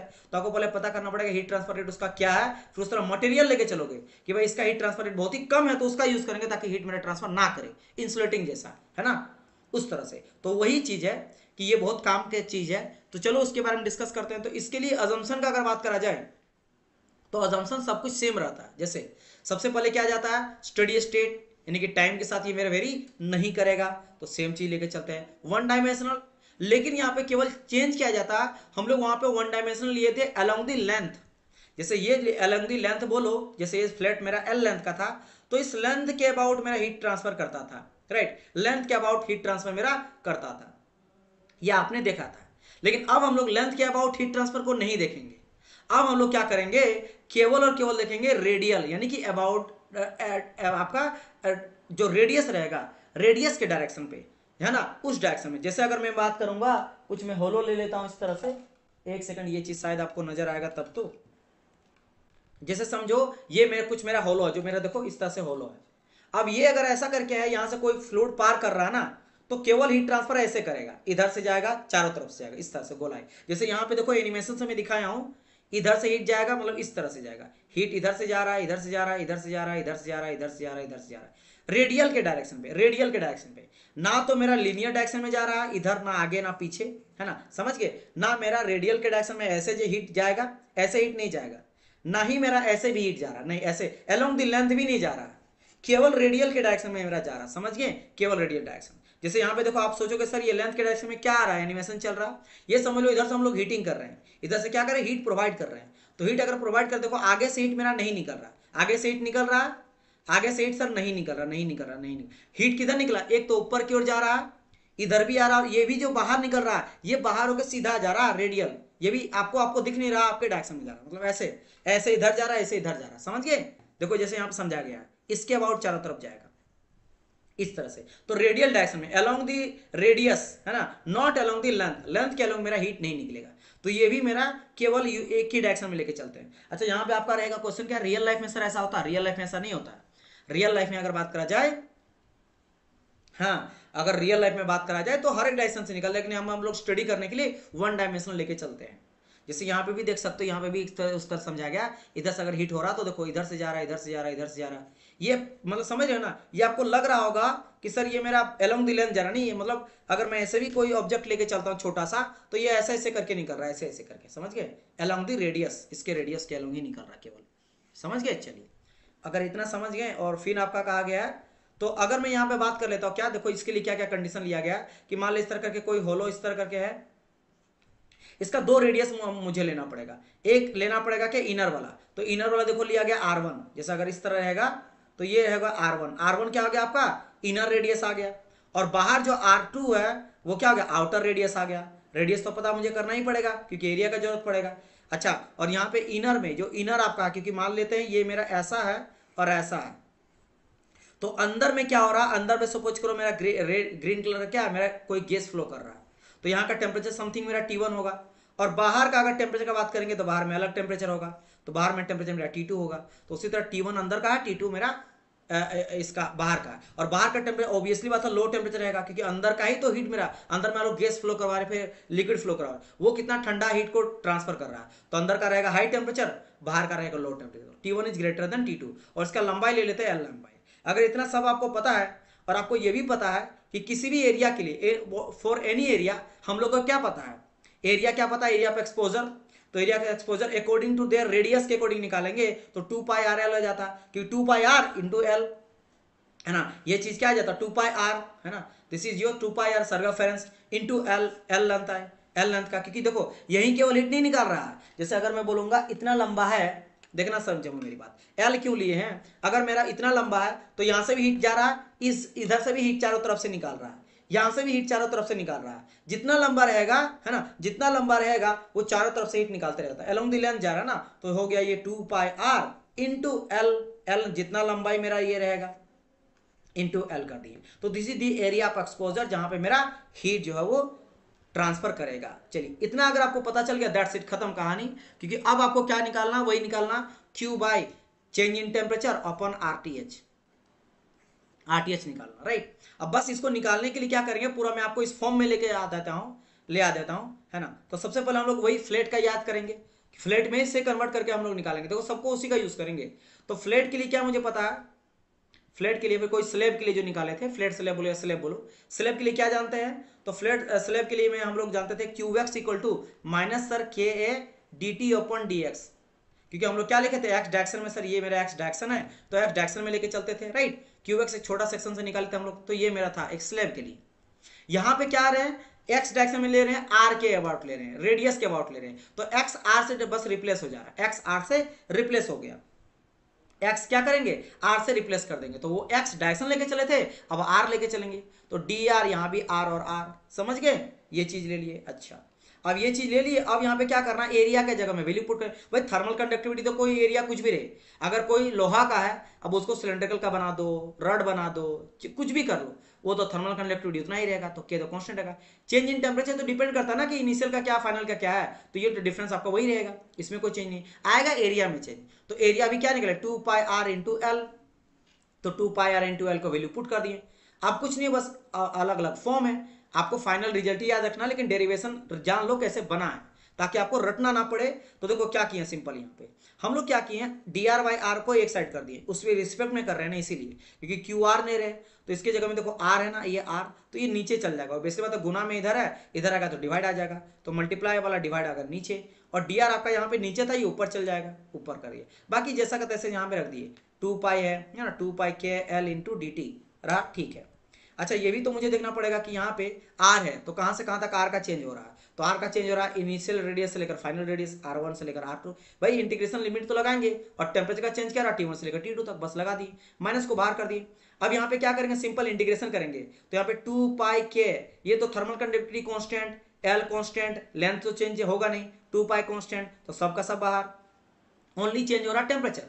तो इंटीग्रेशन करेंगे upper limit by lower limit, upper limit मेरा T2 है, T2 माइनस T1 कर दिए, माइनस मेरा माइनस अभी भी है, और यहाँ भी अपर लिमिट लोअर लिमिट, तो आपको पता 1/r का या फिर 1/x का इंटीग्रेशन क्या आता है, log x आ जाता है ना, log x आ जाता है, तो 1/r का log r, upper limit by lower limit, same चीज को लगा दिया गया L R2 upper limit minus lower limit, और यहाँ देखो T2 माइनस T1 था, तो माइनस को हटाने के लिए क्या करेंगे, T1 माइनस T2 कर दिए, T1 को ऊपर इधर ले आए, माइनस आपका खत्म हो गया।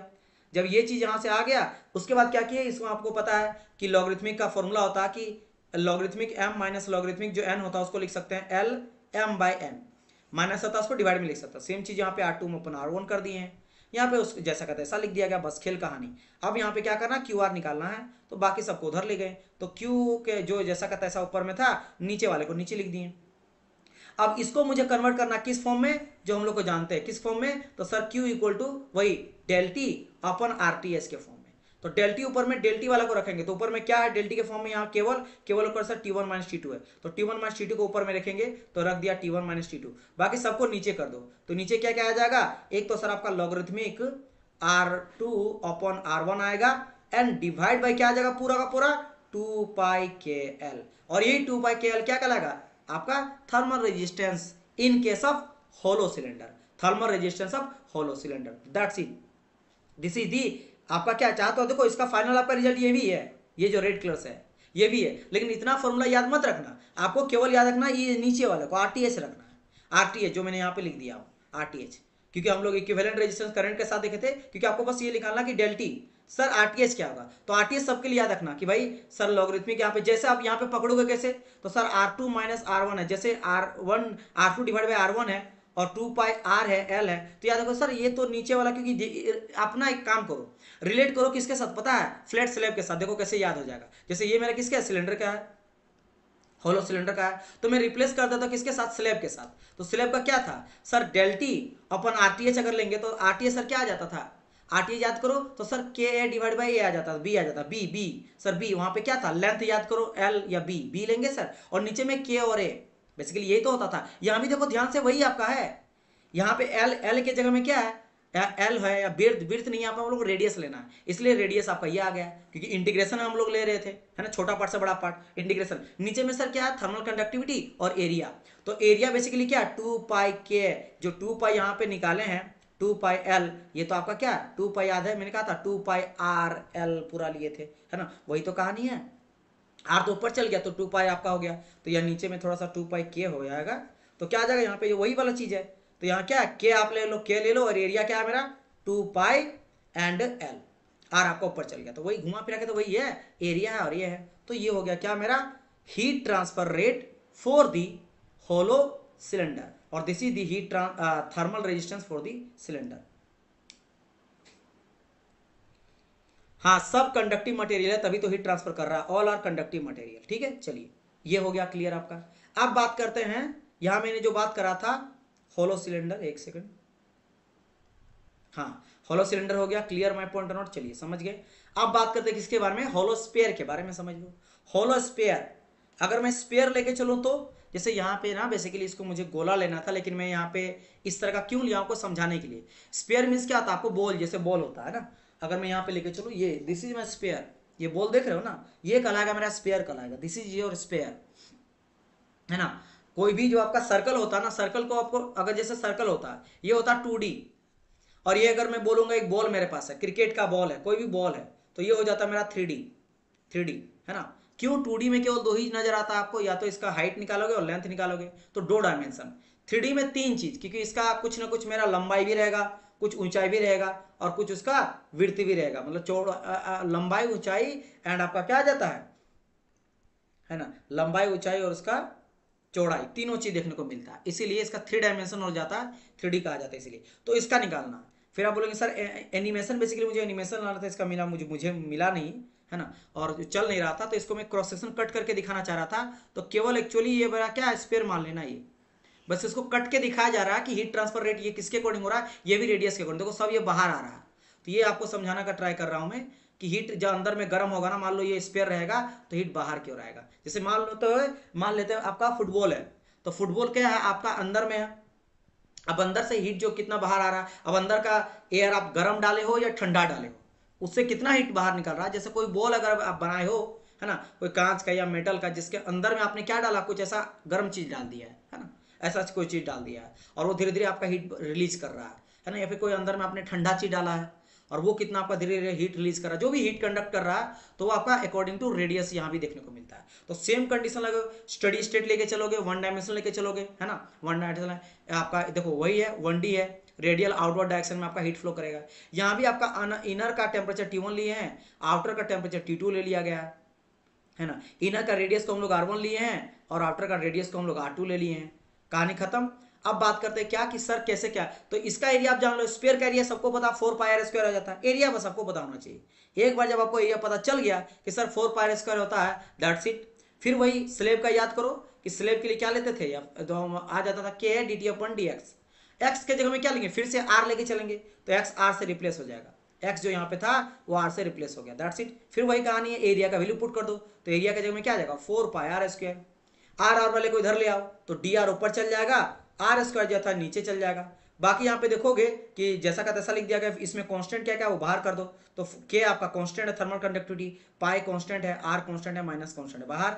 अंदर क्या बचा, ओनली चेंज इन टेम्परेचर, क्योंकि ये टेम्परेचर का चेंज है T1 T2, ये रेडियस का चेंज है, तो सेम चीज है। अब देखो यहाँ पे नीचे में क्या r² है, अब 1/x² का इंटीग्रेशन क्या आ जाता है, तो x पे पावर n का इंटीग्रेशन आप लोग को याद है, x पे पावर n का इंटीग्रेशन क्या आ जाता है, x पे पावर n+1 प्लस आ जाता है n+1, यही होता था, यही मेरा होता था, राइट। तो पहली बात r² नीचे तो ऊपर ले जाएंगे तो क्या आ जाएगा, ये आ जाएगा r पे पावर -2।